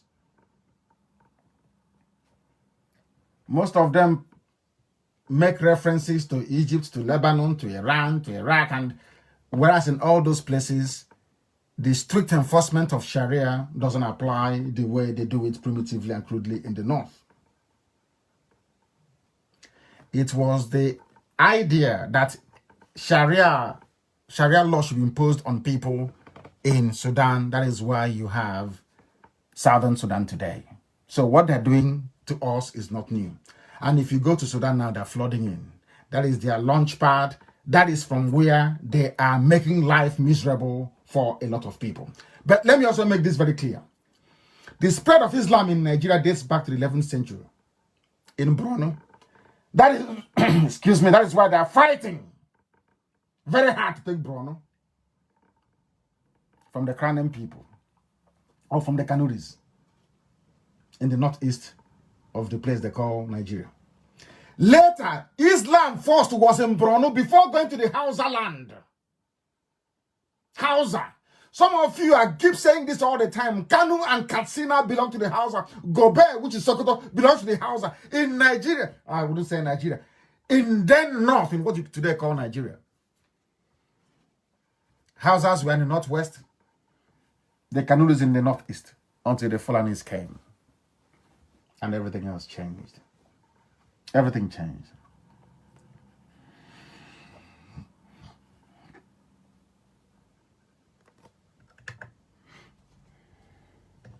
Very sad indeed. I weep for the people. Islam was quiet for some time, the religion of the court and commerce, and was spread peacefully by Muslim clerics and traders. Increasingly, trans-Saharan trade came to be conducted by Muslims. In the second half of the 18th century, a Muslim revival took place in Western Africa. The same thing they're doing today. You know, history has a very funny way of repeating itself. Some of you don't know that history repeats itself, but it does. It does. There was a religious revolution. It had a political element concerning state formation and state conflict. It united the Hausa states under Sharia law. In 1812, the Hausa dynasties became part of the Islamic State or Caliphate of Sokoto. The same thing that is happening today. They first come with Sharia law. The Hausa states that they were in 1812, the Hausa dynasties, the Habe monarchies of the north, the Hausas, became part of Islamic State. The same thing they're fighting for today. The same caliphate you have today. It happened in 1812. The same thing that happened in 1812, they want to do now. They're doing it today. The same thing. The Sokoto Caliphate ended with partition in 1903 when the British incorporated it into the colony of Nigeria. The British now gave it the stamp of approval. And including their Islamic legal system, they were retained and brought into the colonial period. But they came into our land in Biafra and they destroyed everything. They brought Kotoma. Our trial by jury system, which incidentally is what they also have. Also in the USA, Britain destroyed everything. Gave us Kotoma. But in the north, they allowed their Almajiris to keep their caliphate system. That is what you're suffering till this very day. And we want the whole world to understand it. We want the whole world to understand it. And what is happening today? Some of you may not know, but we are telling you precisely what is happening in the zoo. And I want to tell you that the work IPOB is doing is hitting home. It is striking the enemy where it hurts. It's striking them where it hurts. And some of you must now begin to acknowledge this. Do you know that I said this the other time when the U.S. ambassador, Miss Mary Beth Leonard, visited Jubril in Asarok, claiming to be Buhari after they make up. Look at his face and look at his hand. You know they're not the same thing. Wrinkles on the face, the hands are so smooth. But that's the debate for another day. Do you know what Jubril said to the U.S. ambassador? Jubril said, this is what Jubril said. Concerning the human rights issues that is bedeviling Nigeria. This is what Jubril said to the American ambassador. I know that those with access have created an impression of being marginalized. Listen to the grammar. Those with access have created an impression of being marginalized. Who are those with access? Is IPOB because we are able to go to Washington? And who are those complaining of being marginalized? The same Biafran people. So we are hitting them very hard. Very, very hard, and they know it. We are hitting them hard and they understand it. They appreciate it and they know it. These are things that you need to know. So even Jubril himself, they understand it. They know. Because somebody said that Nigeria is on the brink. That Nigeria is on the brink. They wrote it. That this is an opinion and analysis by Western foreign policy observers. Preoccupied with the rise of ISIS then in the Middle East. They are asking them to wake up to the reality unfolding in Nigeria. They made it very clear that Buhari wants Sharia in Nigeria. I will continue to show open and inside me my total commitment to Sharia movement that is sweeping all over Nigeria. God willing, we will not stop the agitation for the total implementation of Sharia in the country. Agitation, the person asked Buhari, agitation, is this an indication that Mr. Buhari supports violence? These are Western foreign analysts telling the whole world that this man is a violent criminal. That some of you would not listen, you will not have it. Against this background, we have the likes of Miyet Yala that raped and killed our mothers today. Miyet Yala that raped and killed our mothers. That raped a woman to death. Miyet Yala raped a woman to death in Ebonyi. You know what they said? Southeast governors committed to Nigeria's unity. Now you know where your problems lie. These are the issues bedeviling us, and these are the things that we are working to make our people working very hard to let Biafrans understand that these people you call your governors, that they are there to destroy us as a people. They won't understand it. It is now happening. It is now happening. The time now is approximately 9 p.m. in Biafra, 3 minutes past 9 in the evening, and we are proceeding with it. We are continuing with this very broadcast because we are heading somewhere. We want to build, should I say, the context, and then we land. You now know that IPOB is fighting very hard for you. Even Jubril opened his mouth to acknowledge it. You now also know that Buhari, before he died and Jubril took over, they were working for what is happening today. That was why they appointed Tanko Muhammad to be doing what he's doing today, canvassing for Sharia. The same thing they did in 1812, in 1802, 1812 to the Hausa people is what they're doing to everybody now, as I warned you. That time they were fighting for corruption and the enthronement of Sharia, the same thing they're doing today. But some of you are too blind, you cannot see. But thankfully, you have IPOB, alerting you to the dangers that you face every day that you wake up in the zoo. Do you know that when Buhari was alive, he never even acknowledged the existence of ISIS? This government have done a very good job protecting. I want to prove that Buhari is part and parcel of ISIS, Boko Haram, all the rest of them. They have done a very good job. And some of you are very blind, you cannot see. Only a few days ago, what did they say? That Boko Haram is no longer operating. Isn't that what they said? That Boko Haram no longer operates in the zoo. We know about people who have been beheaded, killed. Every blessed day, we hear about something happening in the zoo. It's no longer news. But I also want to tell you that this is news, in case you have forgotten. I want you to go back to your system and please Google Boko Haram names Buhari, 5 others as mediators. Now, if you don't know somebody, can you name the person as a mediator? The world is blind. They tried to remove this news many times. But we saved it. Because we know a day like this will come. When the world will be trying to excuse evil. When Britain will be trying to cover up evil. And what Satan is doing in the zoo. It is here. Listen carefully to this very news, please. Go and Google it. How can Boko Haram name Buhari as a chief negotiator if they don't know who he is? The man who campaigned for Sharia law to be imposed. A man who said they are in agitation. A man that made Western media to question the sanity of Nigerians. Saying to them, how can you even allow this man to be on ballot paper? That said he's agitating for Sharia. He's committed to Sharia. They'll do everything to bring in Sharia. I'll read the news for you. It's from Vanguard newspaper. And they did very well.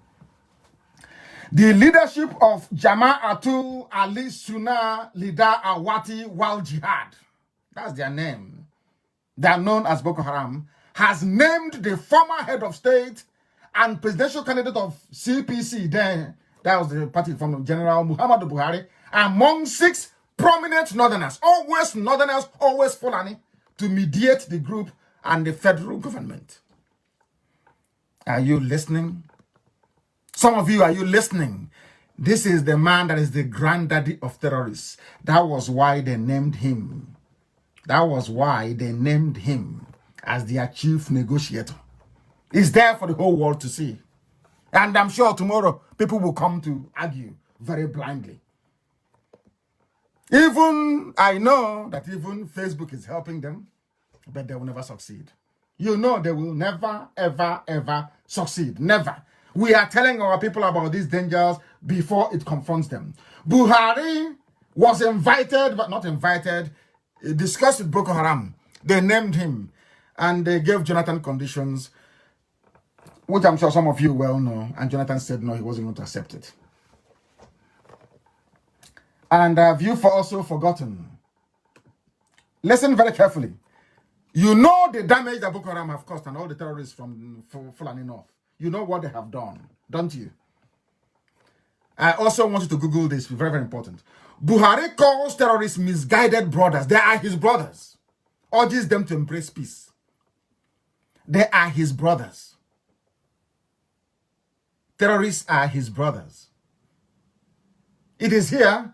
Go and Google it. Buhari calls terrorists misguided brothers. And people are still questioning why Boko Haram is still there, why you have ISIS, why you have Al-Qaeda in West Africa, in the Maghreb, why you have Fulani headsmen.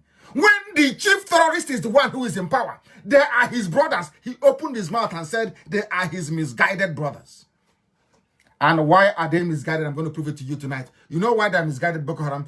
Because Buhari told Boko Haram, when he was alive, to attack military, and Christians. And Shekau said no. He went and formed another group. I told you they formed another group.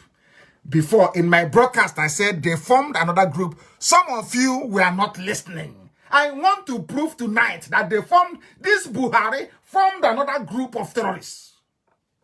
I want to prove it to you. I'm building. You can see how they started with their Sharia. How Sharia was supreme. How they did election, used violence, decimated and cowed the Christian populations of the Middle Belt. Something they're doing to us today. Destroy, bring in army, Operation Patton Dance 1, Patton Dance 2, Patton Dance 3, Patton Dance 4. They will keep doing it to intimidate you, to have fear in you. So once they say, we are building a mosque here, you say, oh, please go ahead and build, but don't kill me. He called, can you think of somebody calling a terrorist group my misguided brothers? Can you imagine that? That's what he called them. They are his misguided brothers. And some of you are still embracing the zoo called Nigeria. Some of you think that the zoo will somehow make your life better. Very, very sad indeed. Very, very sad indeed. The things that you need to know. What am I going to tell you? Let me tell you also that they are all in it together. Buhari, Abba Kyari, El Rufai, Sultan of Sokoto, all these people are in this killing game together. All of them, they are in it together. Some of you have forgotten, haven't you? Because you have a very shallow memory. You are Nigerians, you don't reason very well. Very shallow memory some of you have. I want to tell about a man called El Rufai and the Kaduna killings. Have you forgotten? Go and Google it. It's from Punch newspaper. El Rufai and Kaduna killings. These are the people you call politicians, our leaders. They are the terrorists in office. These are pure terrorists in office. But you don't know, do you? And we are here to tell you. Boko Haram are your brothers. They are your brothers. Boko Haram, they named you as the chief negotiator. You know nothing about them. Unbelievable. Unbelievable. Kaduna State Governor Nasser El-Rufai made a startling revelation last week. Not this, I'm telling you, when was this story published? It was on December the 9th of 2016, 3 years ago. That diminutive short devil called Pinchomi, but he's like a pygmy, El-Rufai. He made a startling revelation last week. He publicly admitted that he sent, listen carefully to this, so-called Nigerians, listen very well. Some of you are daft beyond repair, daft beyond recognition. This OG daft. This is a man that paid terrorists. El-Rufai, from his own mouth, he said he sent emissaries to give money from Central Bank of Nigeria to Fulani terrorists who had been killing people, mass killing mostly Christians in southern Kaduna in retaliation for alleged deaths of their members and cows. You remember when this man also tweeted that every Fulani killed is a debt owed, that they will all be paid back. Then went to Central Bank of Nigeria, brought out millions of dollars and gave to Fulani headsmen who are killing people in one Nigeria. And you're telling me you love Nigeria. You're telling me Nigeria is your country. Unbelievable. Unbelievable. Unbelievable. Now listen to what the governor said. El-Rufai, a governor, he is vying to be president. And I'm sure there are some people from Biafra and the Igbos especially, who out of hunger, go out of hunger and no shame, will take money from this diminutive devil to go and campaign for him. I know some of them will. They are evil, that way, no shame, no class, no honor, and no dignity. Do you know what he said? I said, go and Google it. I don't know why I'm reading this thing. So go and Google it yourself. El-Rufai and Kaduna killings. These are those you vote for to be in power, or those that rig themselves into power. This is how sad your lives are as Nigerians. This is how hopeless and useless some of you are. I thank you, I'm a Biafran. I'm telling you, I thank God in heaven I'm created a Biafran and that I reason the way that I do.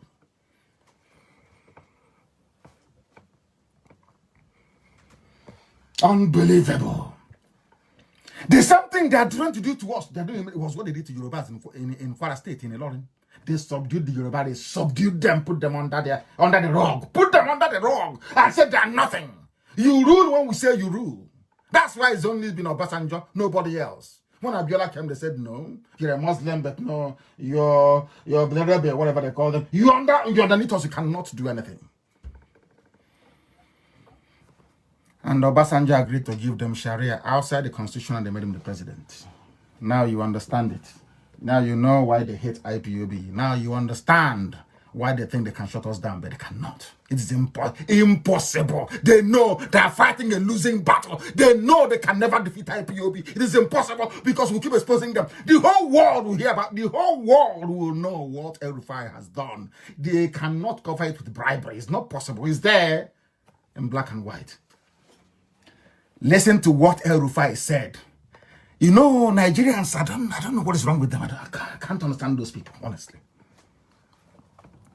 He said, so many of these people were killed, cattle lost, and they organized themselves and came back to revenge. Fulani came back to revenge. There are one or two that ask for monetary compensation. As they're killing people, they said to the government, if you don't give me money, I won't stop. I'll keep killing. The government then ran to the bank and brought money from the national coffers. The same oil money that some idiots that claim they're from Niger Delta will say is our money. They're using it to pay Fulani terrorists, to buy more weapons and then come to Bayelsa State and wreak havoc. You see the way it works? Only Biafra can save you. Only it doesn't matter what you do. You can dance from here to heaven and back. Only Biafra can save. Only Biafra can save the Christians in the Middle Belt. Only Biafrans can save everybody everywhere in the zoo. If you don't want this jihad to swallow you, if Jonathan doesn't want this jihad to swallow him, he needs to support Biafra. If you don't want to be consumed in this rage of the Fulani, marxed in Islamic extremism, then you must join IPOB, you must join Biafra, or else you're finished. Remember, I told you they will use it, they will dump you. I told the Shomole, they will use it, they will dump you. The same thing will happen to Tinubu, they will use it, they will dump you. And your eyes will then open. You will know how foolish you have been. They are killing people. And as the Fulanis are slaughtering Christians in southern Kaduna, BBC did not write about it. No comment, no send their crews there, no CNN, no ABC, no CNBC, nothing. They kept slaughtering. And as they are slaughtering innocent people, they said to Kaduna State Governor, give us money. If you don't give us money, we won't stop. And the idiot is proudly saying, as they were asking for money, I gave them money.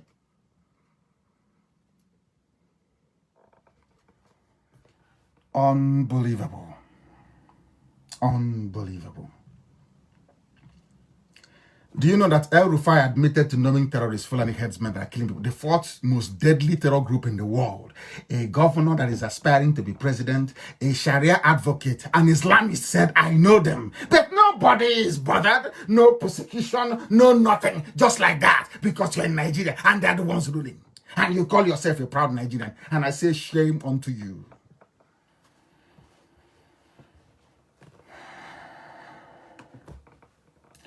Nigeria, they have an anti-terror law in Nigeria that says that aiding and abetting terrorism is a crime. It's in their constitution.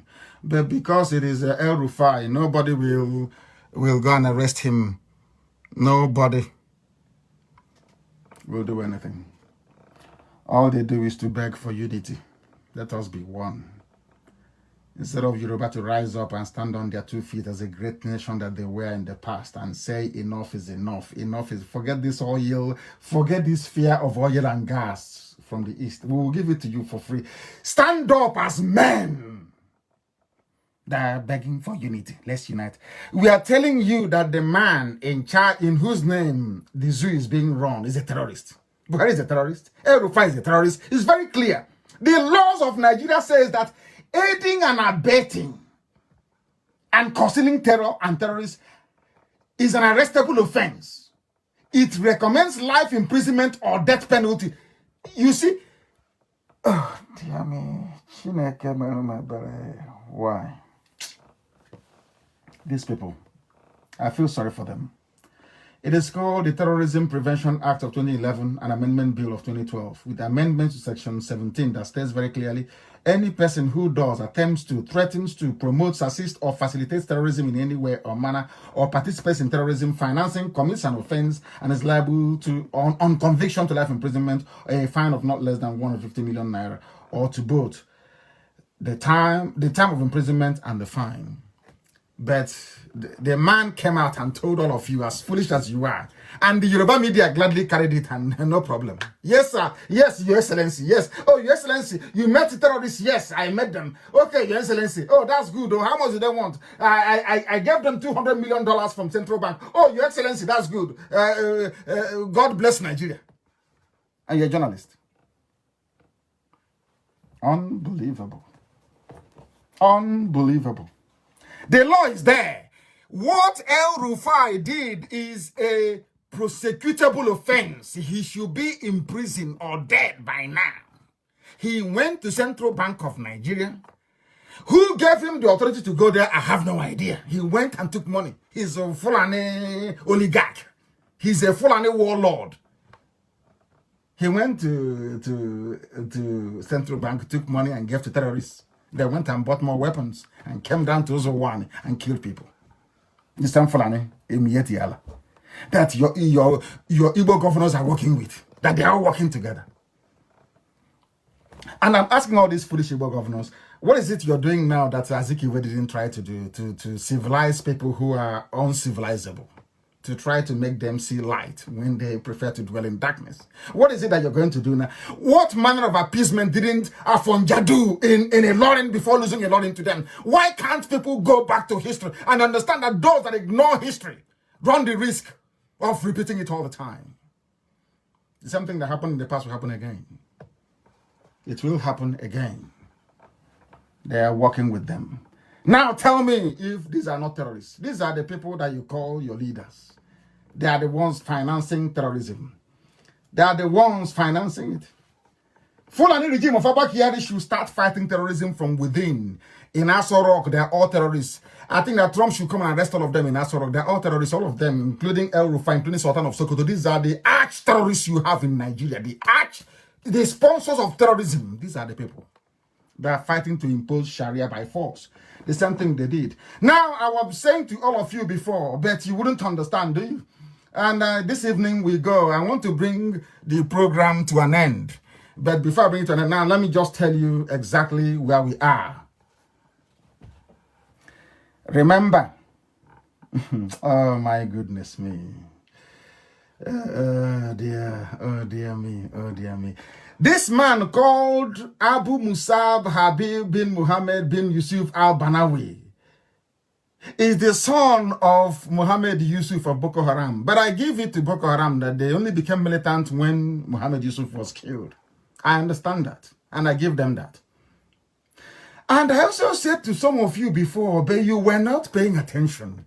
I said that when Buhari said that Boko Haram was misguided, it was because of the way that Boko Haram were bombing mosques also in Maiduguri, in Borno State, trying to forcibly convert the Kanuri people to their brand of Salafist Islam. I don't know if you're paying attention or not. I don't know if our people were listening or not, or maybe the subject is too complicated for the average black African mind to comprehend. Is what I'm saying too complex? I don't understand it. What I'm saying, is that too difficult for any discerning mind to digest? Buhari called Boko Haram his brothers and said they are misguided. The reason why I said that is because they are not doing what they agreed they should be doing. Attack Christians, burn churches, fight the military, instill fear and terror into the people so we can spread Islam. That's their game plan. Boko Haram said no. And what did Buhari do? Buhari, the dead one, with Abakiyari, Sultan of Sokoto, El Rufai, all this cabal, what did they do? Oh dear. What they did is that in 2015, Iswa was born. Now listen, very, very carefully, please. I repeat, in 2015, Shekau pledged allegiance. You can go and Google this. Shekau pledged allegiance to Abubakar al-Baghdadi's Islamic State. This is the supposed Nigerian pledging allegiance to the most deadly terror group in the world. And how are they known? They behead Christians. Follow this very carefully, please, this night. However, Islamic State withdrew its recognition of Shekau in 2016 and instead transferred it to al-Banawi's faction, referred to as the Islamic State of West Africa. This is what I was telling them in Washington, D.C. There is ISWA, Islamic State of West Africa. Do you know who was financing ISWA? Muhammadu Buhari. And I will prove it to you tonight. Oh, Shekau's faction did not disappear but continued the operations. The primary difference between the two appears to be that Shekau's faction takes a harder line on who is an apostate Muslim and therefore deserving death. Understand this. Why Shekau bomb mosques in Borno is because they are apostate Muslim.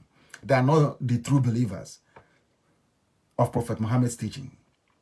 That was why he was bombing them. But Buhari kept calling him my brothers. Please, do not bomb people. Do not bomb your fellow Muslims. Focus your attention on Christians, churches, and non-converts. That was their point of departure. Shekau said no. Buhari used his influence to put all the weight behind al-Banawi. And who is al-Banawi? The son of Muhammad Yusuf.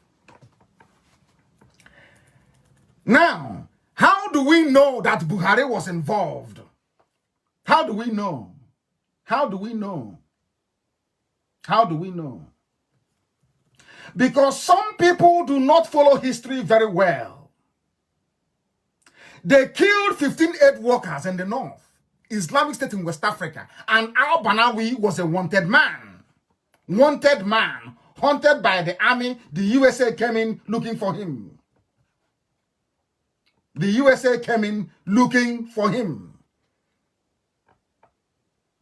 His name, go and Google Khalid al-Banawi, Nigeria's Islamist group head, arrested. He was arrested.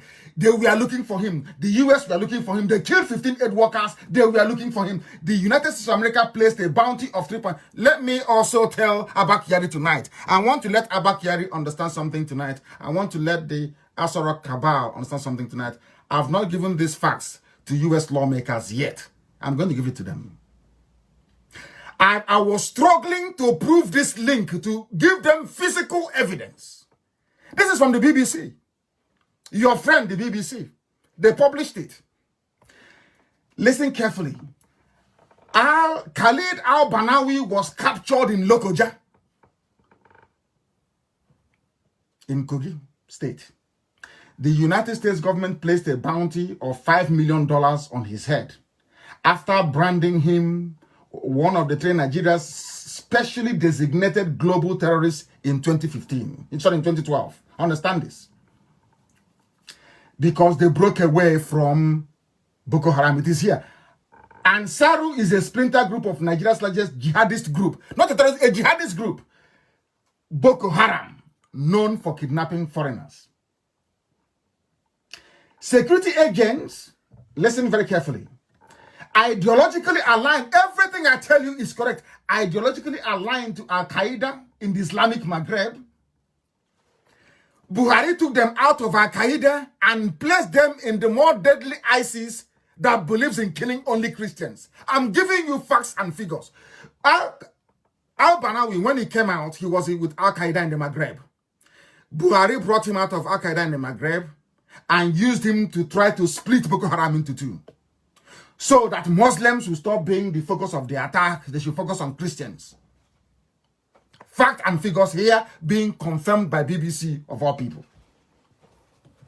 They carried out an attack in 2012 in Abuja and freed dozens of their inmates. They made a breakthrough on a particular Friday when al-Banawi was arrested in Lokoja. He is among the top terrorists. He is among the top terrorists wanted all over the world. A top terrorist wanted all over the world. Now you're going to be shocked as to what happened next. Because I warned US lawmakers that we Biafrans, Judeo-Christians especially at large, are always at the receiving end of any Islamic backlash whenever the US government attacks any high-profile targets, be it in the Middle East or anywhere around the world. And they killed 11, beheaded 11 Christians because al-Baghdadi was killed. Al-Baghdadi is not a Nigerian. It happened in faraway Iraq. But to tell you the level of Islamic jihadism in Nigeria, there was where they killed 11 Christians. Not in Egypt, not in Sudan, not in Yemen, not in Saudi Arabia, but in Nigeria. To underline the fact that Nigeria, or to give the impression to the world that Nigeria is an Islamic state. The lobbying firm for Nigeria in the zoo, they're called Barnard. They were briefing against us, saying that everything we are saying is a lie. But this is from BBC. Confirmation that there was a time that, oh dear me, unbelievable. That Buhari is the chief sponsor of terrorism. And in Abuja, they started the trial. Nigeria will begin trying Boko Haram suspect detained in military camp for months. Cases will be handled by Justice Ministry, not DSS. Now, do you understand? Cases of IPOB on the case of El Zakzaki or Sambo Dasuki or Shore were handled by DSS. But when it comes to Islamic jihadists and killers and terrorists, they now transfer the file to Ministry of Justice. Why have there been a delay in prosecuting them? They said because there's been issues with facilitating their arraignment. They said all is now set for them to appear before justice. Who was the justice actually trying them? I think it's not Bintan Yako. Is it Bintan Yako that tried them? No, it's not Bintan Yako. I'll get the name of the judge in a minute. They said there are 1,600 detainees that will be tried. Despite claims by Nigerian forces that Boko Haram were arrested and were in custody, nothing happened. They released them and some of them joined the Nigerian army. Boko Haram continued their attacks. They continued their attacks. This was a people. America placed $5 million on the head of these very people, especially al-Banawi. They placed $5 million bounty on his head. Do you know what happened? Al-Banawi was in court. Ask them today, where is Al-Banawi? He was released from court in Nigeria. Despite the fact that America placed $5 million on his head. I want everybody to ask Malami. Go and ask the DSS director. Ask Kabak Yari in Aso Rock. This is what I'm going to ask American lawmakers to ask Nigeria. If you claim you are not aiding and abetting terrorists, how come you arrested one of the most wanted terrorists in the world, Khalid al-Banawi, the son of Yusuf Muhammad, the founder of Boko Haram, and you released him from custody? Go and do your research. That is conclusive proof that this Aso Rock you see today, Sultan of Sokoto, El Rufai, they are all in this Islamization agenda together. And they are using their terrorist groups to prosecute this very war. But some of you are too blind, you cannot see. But thankfully, you have IPOB. I rest my case. Where is al-Banawi today? He was wanted. BBC said you arrested him in Lokoja. It was all over the world. You arrested him. Where is he today? He was released from Abuja High Court on the orders of the presidency. And the Trump administration will hear this, of course, in the next few weeks, with all the facts and figures. And at least American lawmakers, they have conscience. They will rise up and they will speak against evil. Now the world, you understand it. Now you see the reason why Facebook is hacking, not hacking, but basically frustrating my account.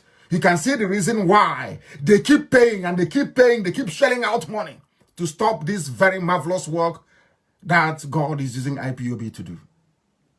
Now you understand it, don't you? All of you now understand it. Where is Al-Banawi? I want the media to ask Abba Kyari. Al-Banawi was arrested in Lokoja. Where is he? Where is Al-Banawi? Where is he today? Where is he? Where is Khalid Al-Banawi? Where is he today? Where is he? You have arrested him. Where is he today? They released him. They released him. They released him because that is the way that the zoo flows. That is the way that Nigeria functions. That is why this same person that Nigeria released is the one responsible for beheading 11 Christian captives in Nigeria as retaliation for al-Baghdadi's death. Now you all understand it, don't you? You now understand it. They were beheaded by ISIS in West Africa, led by Khalid al-Banawi, released by Nigeria from detention. Soldiers captured him in Lokoja. They took him to Abuja. Asorok gave the order and he was released to come back and slaughter 11 Christians in Nigeria. Very, very sad indeed. In the north, in the areas that they control. Very, very sad indeed. From independent observers, it has been proven beyond every reasonable doubt. Every reasonable doubt that Buhari, that now, in fact, I have the this day headline. It says Buhari, military offensive against Boko Haram anti-North. You have all forgotten that, haven't you? When Hejrika was fighting the North, I was telling Jonathan's people, Hejrika removed Hejrika because of what the North said. Buhari said, military offensive against Boko Haram anti-North. You know what they did? They went and removed it from Google, but we still have the picture. If you Google this very headline I've said, go to the images, you will see it there. Maybe by tomorrow morning they remove it. What other proof do you need that Nigeria is a den of terrorists? From the government to the permanent secretary, everybody in Abuja that is Islamic, that is Fulani, is a terror financier. They are all terrorists. They go to the Central Bank of Nigeria, they bring out money and they give it to terrorists. They arrested one of the top terrorists in the world, $5 million bounty on his head. They took him to Abuja. From the law court, he was released in Abuja.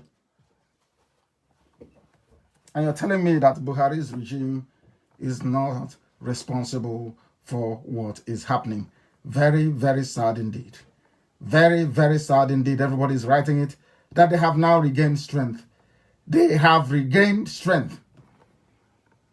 Do you know when all these things started? Some of you do not know, but I will tell you. It started with Maitasine. Do you know him? He wanted to bring jihad. He wanted to bring a new way of Islam. And do you know the funniest thing?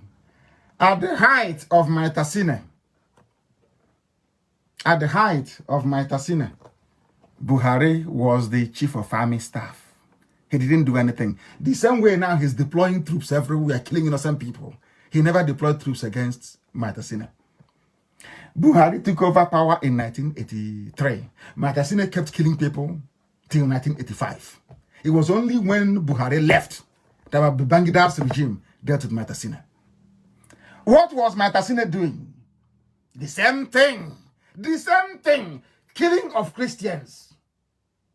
He killed 4,177 people in Kanu.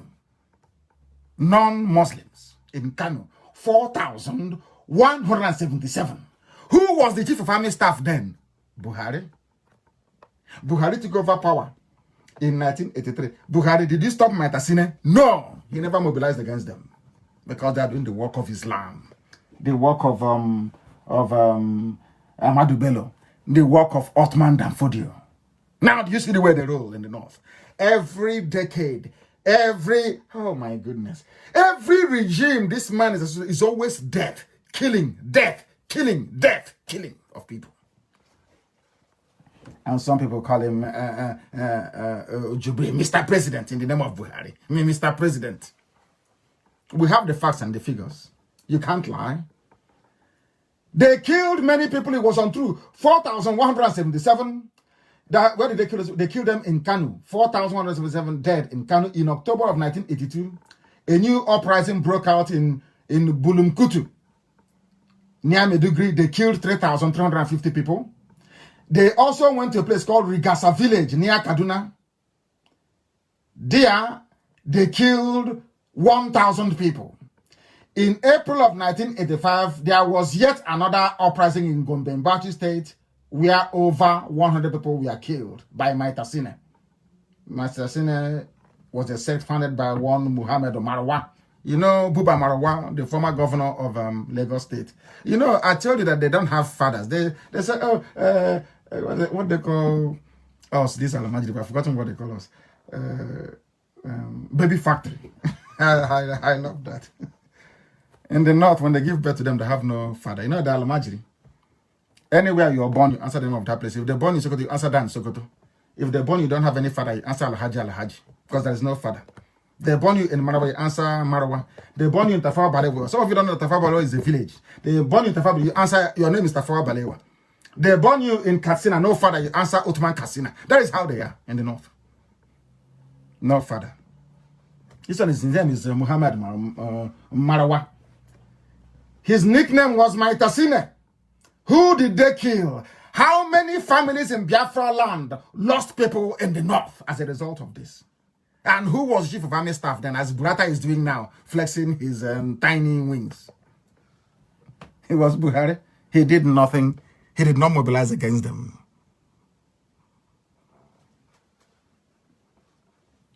And some of the cowards from the West will not learn. Maybe the Yoruba papers, they thought if they protect this man long enough, they will get the benefits of governance from them. But everybody's being swallowed up. Everybody. You can see the way they walk. You think you're free? You are deluded. This was how it started. So the support that Buhari and his people always lent to extremist groups did not start today. That was why they released al-Banawi from detention after being placed on the most wanted list in America as a terrorist for killing 15 aid workers.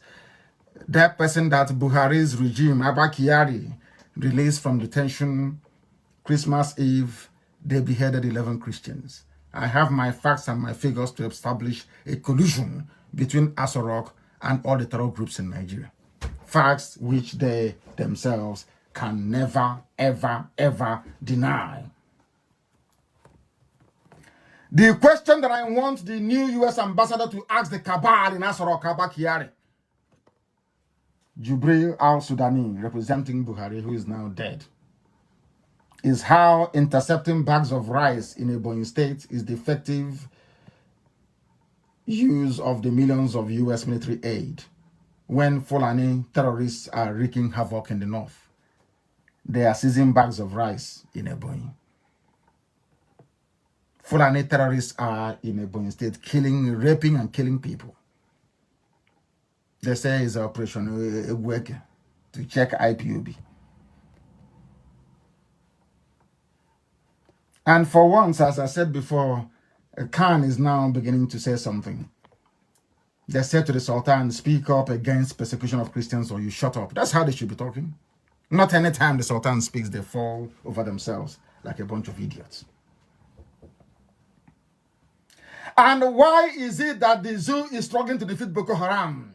Analysis by the Financial Times, they are struggling because the government of Nigeria is Boko Haram.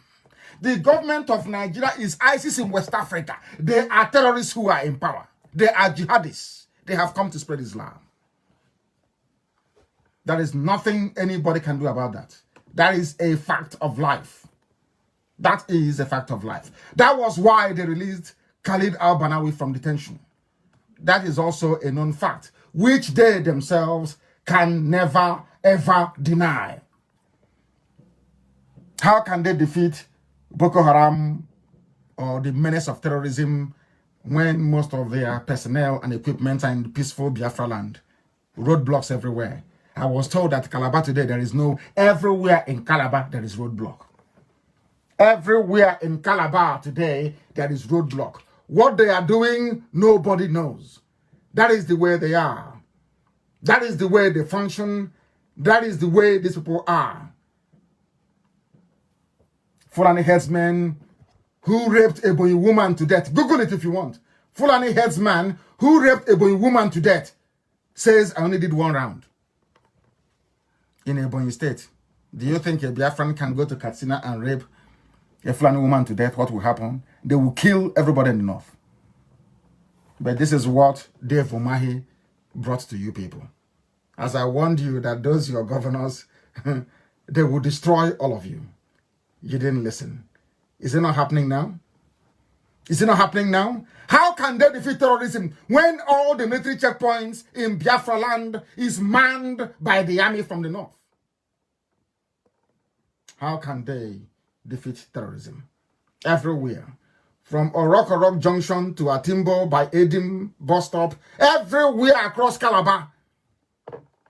But the Fulani will say to them, oh, we are one Nigerians, don't let the Igbos dominate you. They will come to dominate you. But you are there, paving the way for Fulani terror, for wave after wave of Fulani terrorism to come in and destroy and decimate the people. Unbelievable. Unbelievable. But we must speak the truth. Because things are happening that people never ever before believed will happen. Because those who are in power in Nigeria are the ones who are sponsoring the terrorists. They are the ones who are making sure that the zoo falls under the relentless onslaught of jihadists from across the whole of West Africa. From across the whole of West Africa.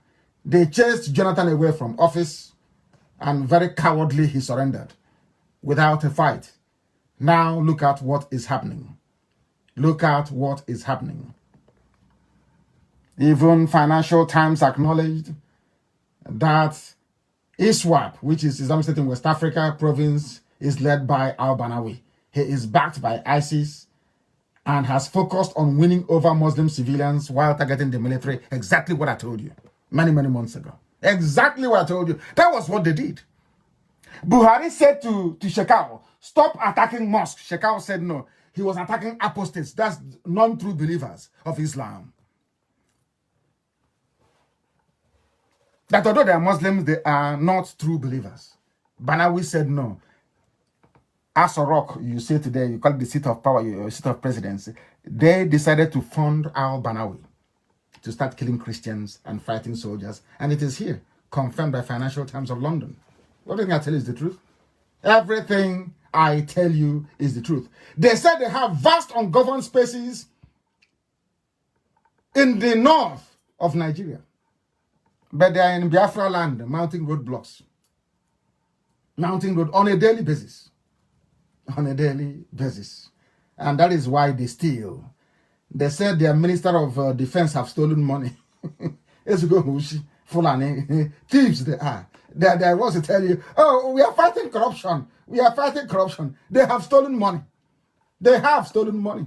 And you will not hear them complain. You will not hear them say anyone will go to jail. No, it's Orji Zokal that they know. Because I warned Orji Zokal and he wouldn't listen. The same way that I'm warning them. Look at the Shomole today. They've kicked him to the curb.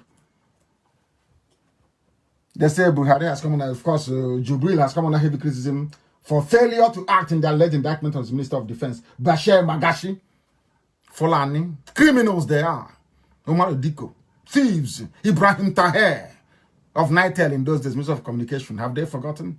These are arch criminals, looters, grade 1 looters. They can never go to jail. They are Fulani. When I go outside and they say, oh, it's a war against terrorism. War against terrorism. Unbelievable. Unbelievable. Unbelievable. Unbelievable. And this is what Facebook is covering. That is why they are fighting me. That is why they go and help the zoo set up fake accounts to come and be attacking me. And I love it anyway. It makes us a lot more stronger. A lot more stronger. Magashi is a rogue. He's Fulani and he's a thief and he's in the government of terrorists for terrorists and by terrorists. That is the way. That is the way they are. That is the way they deceive some of you. But fortunately, they can never ever deceive us. Not now, not tomorrow, not ever. They can deceive you if you like. They go and they reject Christians in the north. It is very clear for all to see. It is very clear for all to see. The CJN gunmen attacked Jonathan's residence, while the person that claimed it is Jonathan's cousin, Blast Kanu, over Ihejirika. Oh dear. Oh dear me. They called me a liar. Said, you're a liar. And they went to go and kill Jonathan. And he shut up. Natural born, wretched cowards. People who are slaves and will remain slaves forever. What happened to Adaka Boro and Kanserewa never taught them any lesson. They don't believe in reading history and learning from it. They will always serve the master. Jonathan was playing the good boy, the good president.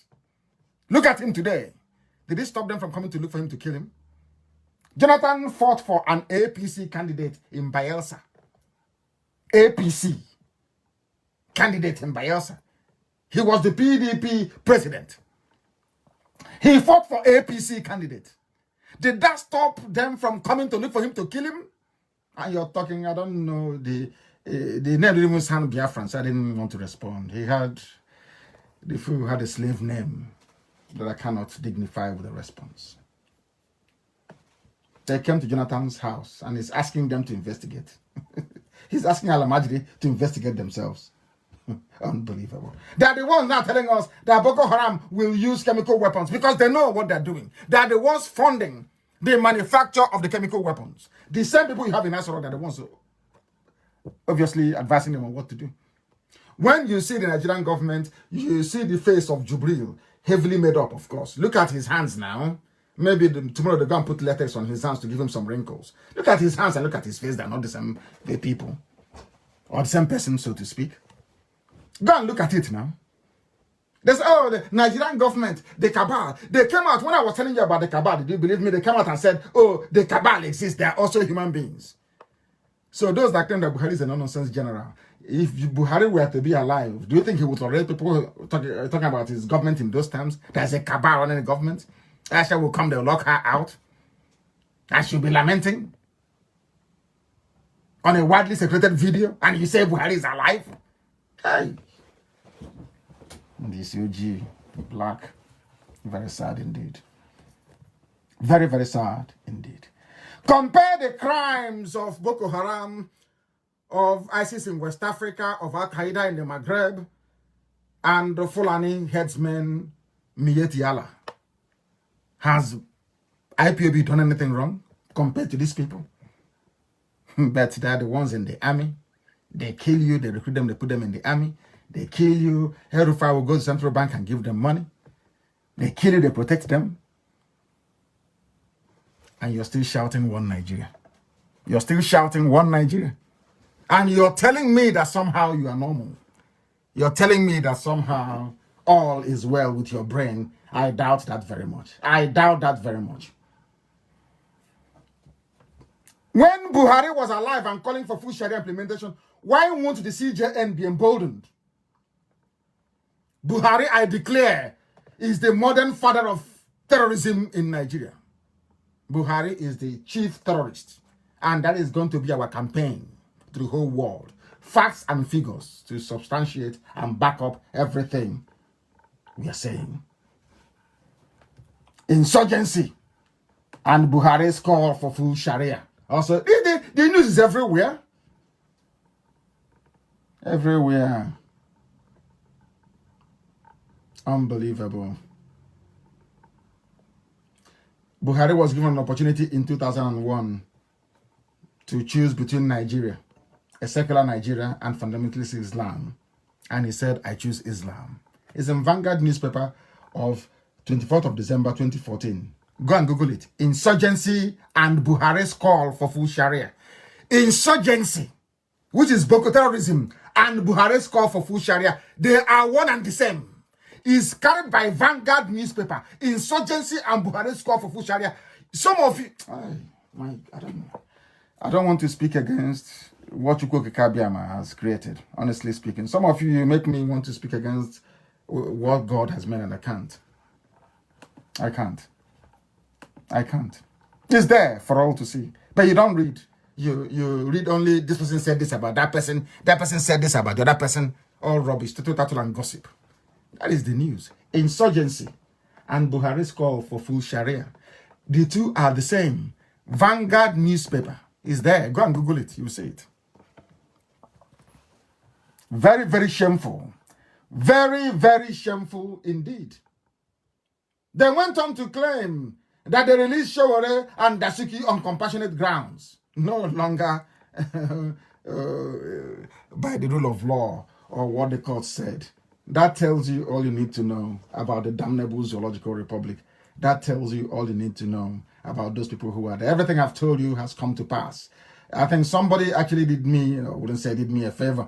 I think it's Oluchi Enyina of TBRV. Did me a very big favor by compiling some of my quotes. This one was on the 6th of February 2014. As I told you, as their campaigning voice for elections is all there.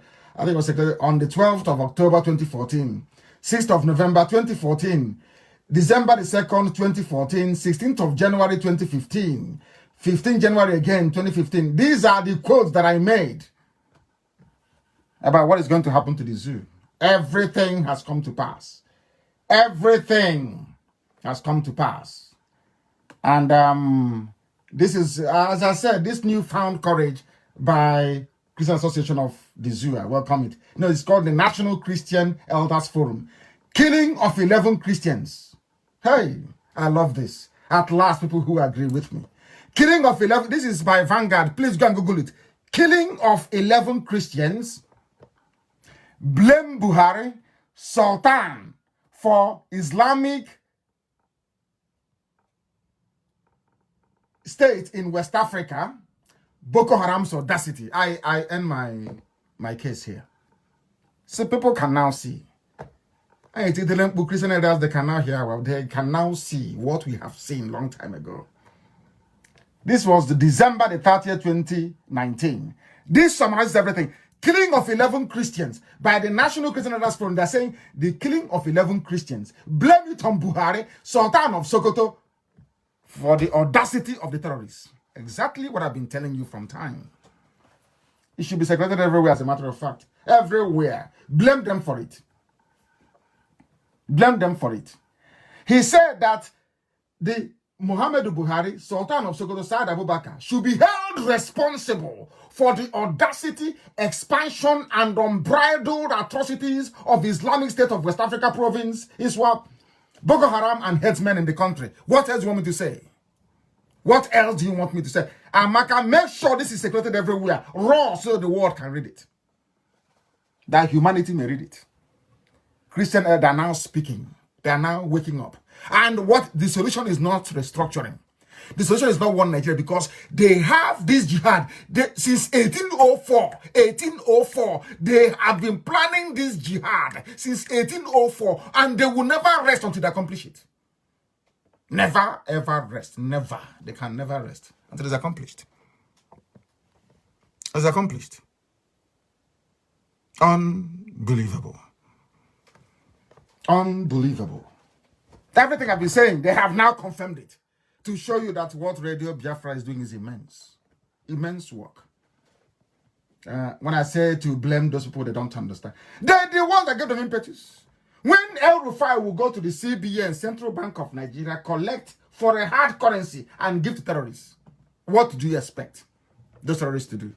To down their tools? Of course not. They'll continue killing.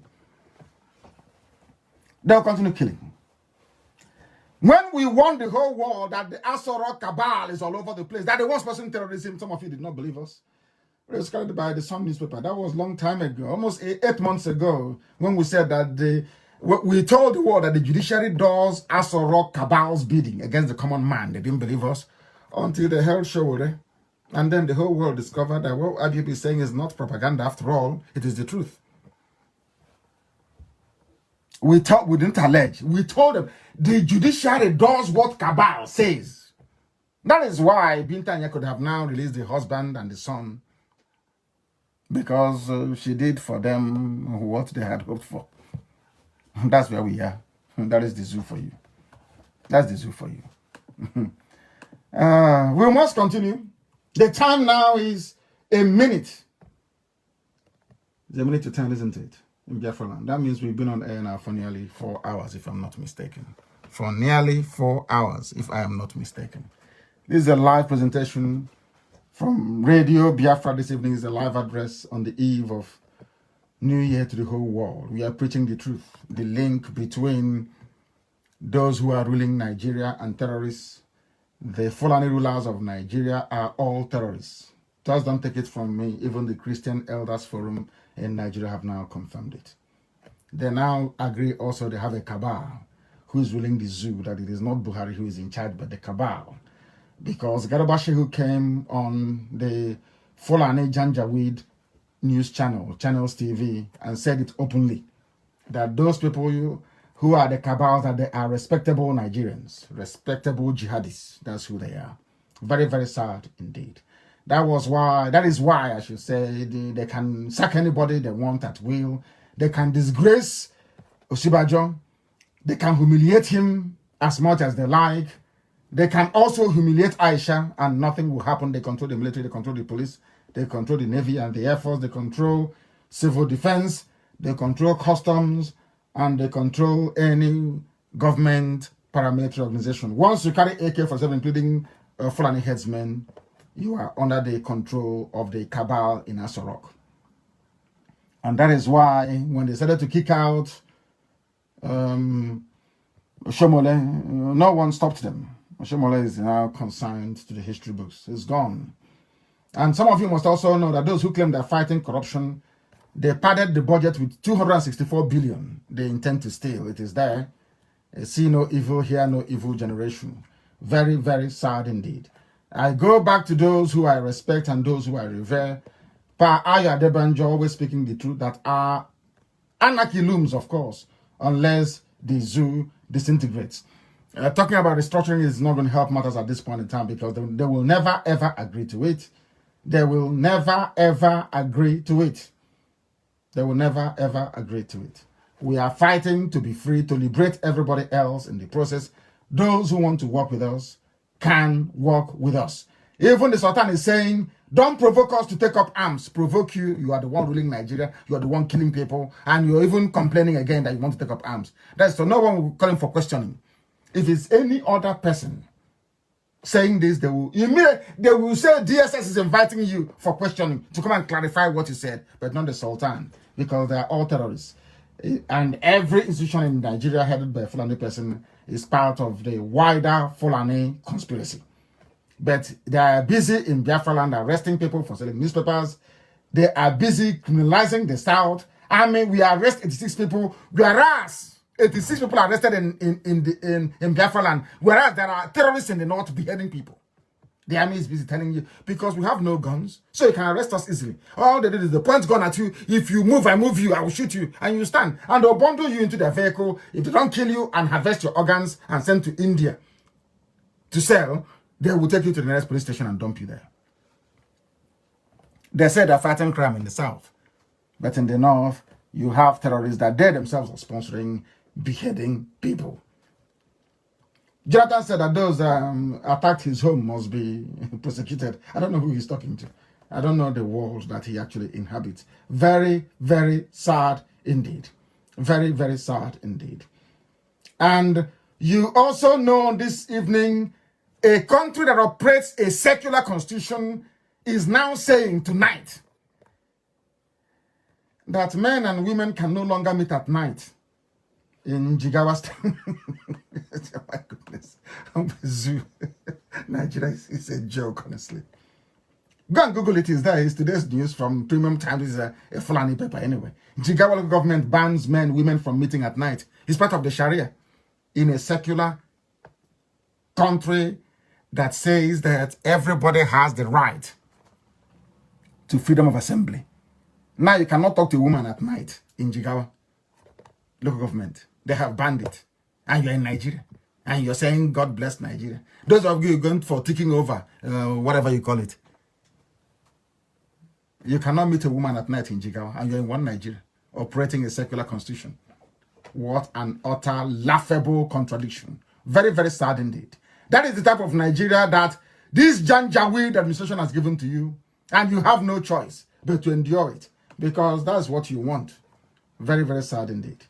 I will not dignify this very person with any detailed response, but let me remind those that read what I said about Jonathan sacking Hejirika and the response from somebody claiming to be the cousin who we do not know. Nobody knows his name or where he comes from, because his name is entirely English. No one knows where he comes from. He said he doesn't know what led to the removal of Ihejirika by Jonathan. We know that the Northern Cabals forced Jonathan to prematurely remove Ihejirika and Azazi, the former National Security Advisor. That was what prompted, in case this person doesn't know, that was what prompted the assassination of the former state governor on 15th of December 2012. Azazi died along with Governor Patrick Yakowa of Kaduna State. He was a Christian governor of Kaduna State. He was assassinated when their naval helicopter crashed in Okoroba village of Bayelsa State while on their way back to Iguacha Airport from the funeral of Oronto Douglas's father. He was killed because he was a Christian. This is Patrick Yakowa. People do not know this. And the Muslims wanted to take over power. And they took over power in Kaduna State. That is what they do. He was the first person from Kaduna and the first Christian to become governor in that very state. An innovation to which all Muslims leaders objected to in the north. How can a Christian be the governor of Kaduna State? And they killed him in a helicopter crash. That is one Nigeria for you. An evil entity. An evil entity. Very sad indeed. Very, very sad indeed. Very sad indeed. Jonathan was living under severe fear when he was the president. Jonathan's downfall and mistake was the removal of Ihejirika and late Azazi. He could have won the 2015 election if the two men were in charge of security, and Boko Haram and Fulani herdsmen could have been defeated by now. That is a fact of life. Jonathan was living in fear. They have now sensed that fear. That's why they came to his house to kill him. That is a fact. No amount of self-hatred will purge you of that very reality. That is a fact. Why I fired the service chiefs. I want to let that very imbecile understand this. That this is Radio Biafra, Nnamdi Kanu. Anything I say is gospel, it is the truth. I have no need to lie. I have never lied and I don't intend to. Start now. So, mouthing all that rubbish to please DSS didn't stop them from going to kill Jonathan. You must understand that very clearly. Jonathan sacked Ihejirika. It was contained in Vanguard newspaper. Go and Google it. Why I fired. He didn't say why they resigned. Why I fired service chiefs by Jonathan. Jonathan was a coward. He fired the service chiefs at the instigation of the North, the Northern Cabal. They forced him to. War against Boko Haram is war against the North. Buhari said so. Sultan of Sokoto was upset with Ihejirika for making huge advances against Boko Haram. So, very cowardly and foolishly, Jonathan removed the chief of defense staff, Ola Ibrahim, who is not from the North, I think he's Yoruba man. He removed Lieutenant General Azubike Ihejirika, chief of army staff, and also the chief of army staff then, and chief of naval staff, Dele Ezoba, was removed, replaced by Northerners. Simple as that. If that is not cowardice, I don't know what is. It didn't stop Obama from removing him from office, did he? You don't go pleasing the North and hoping they will love you. That means you're a very stupid person. Very, very stupid person indeed. And with that, this very evening, there are many of them. Go and read up on them. How Jonathan sacked these people. It is very clear for the whole world to see. This is Radio Biafra. You have joined us this evening and we have brought you this very gospel. And we are wishing you, for those of you who adhere to the Gregorian calendar, I must also tell you that this calendar that you're adhering to, sometime, I think it was in 1472, the then Pope Pope Gregory removed 12 days from the calendar in order to make sure that Christmas falls every December, every winter. Do you understand that? Now, I don't want to go into that because some of you may be too much for you to absorb. But what you're following is called the Gregorian calendar. It's not the calendar of nature, but all the same, I wish you a very happy new year wherever you are around the world, and especially those who believe in the truth. May the truth and the light that it represents always find you. And from me, from here this very evening, on a day where we have demonstrated our unalloyed devotion to the worship of Elohim, that Biafra we state very categorically and unequivocally is our religion. Here on Radio Biafra is where we worship because Chukokika Biama is our God. From me, from here, good evening and Happy New Year.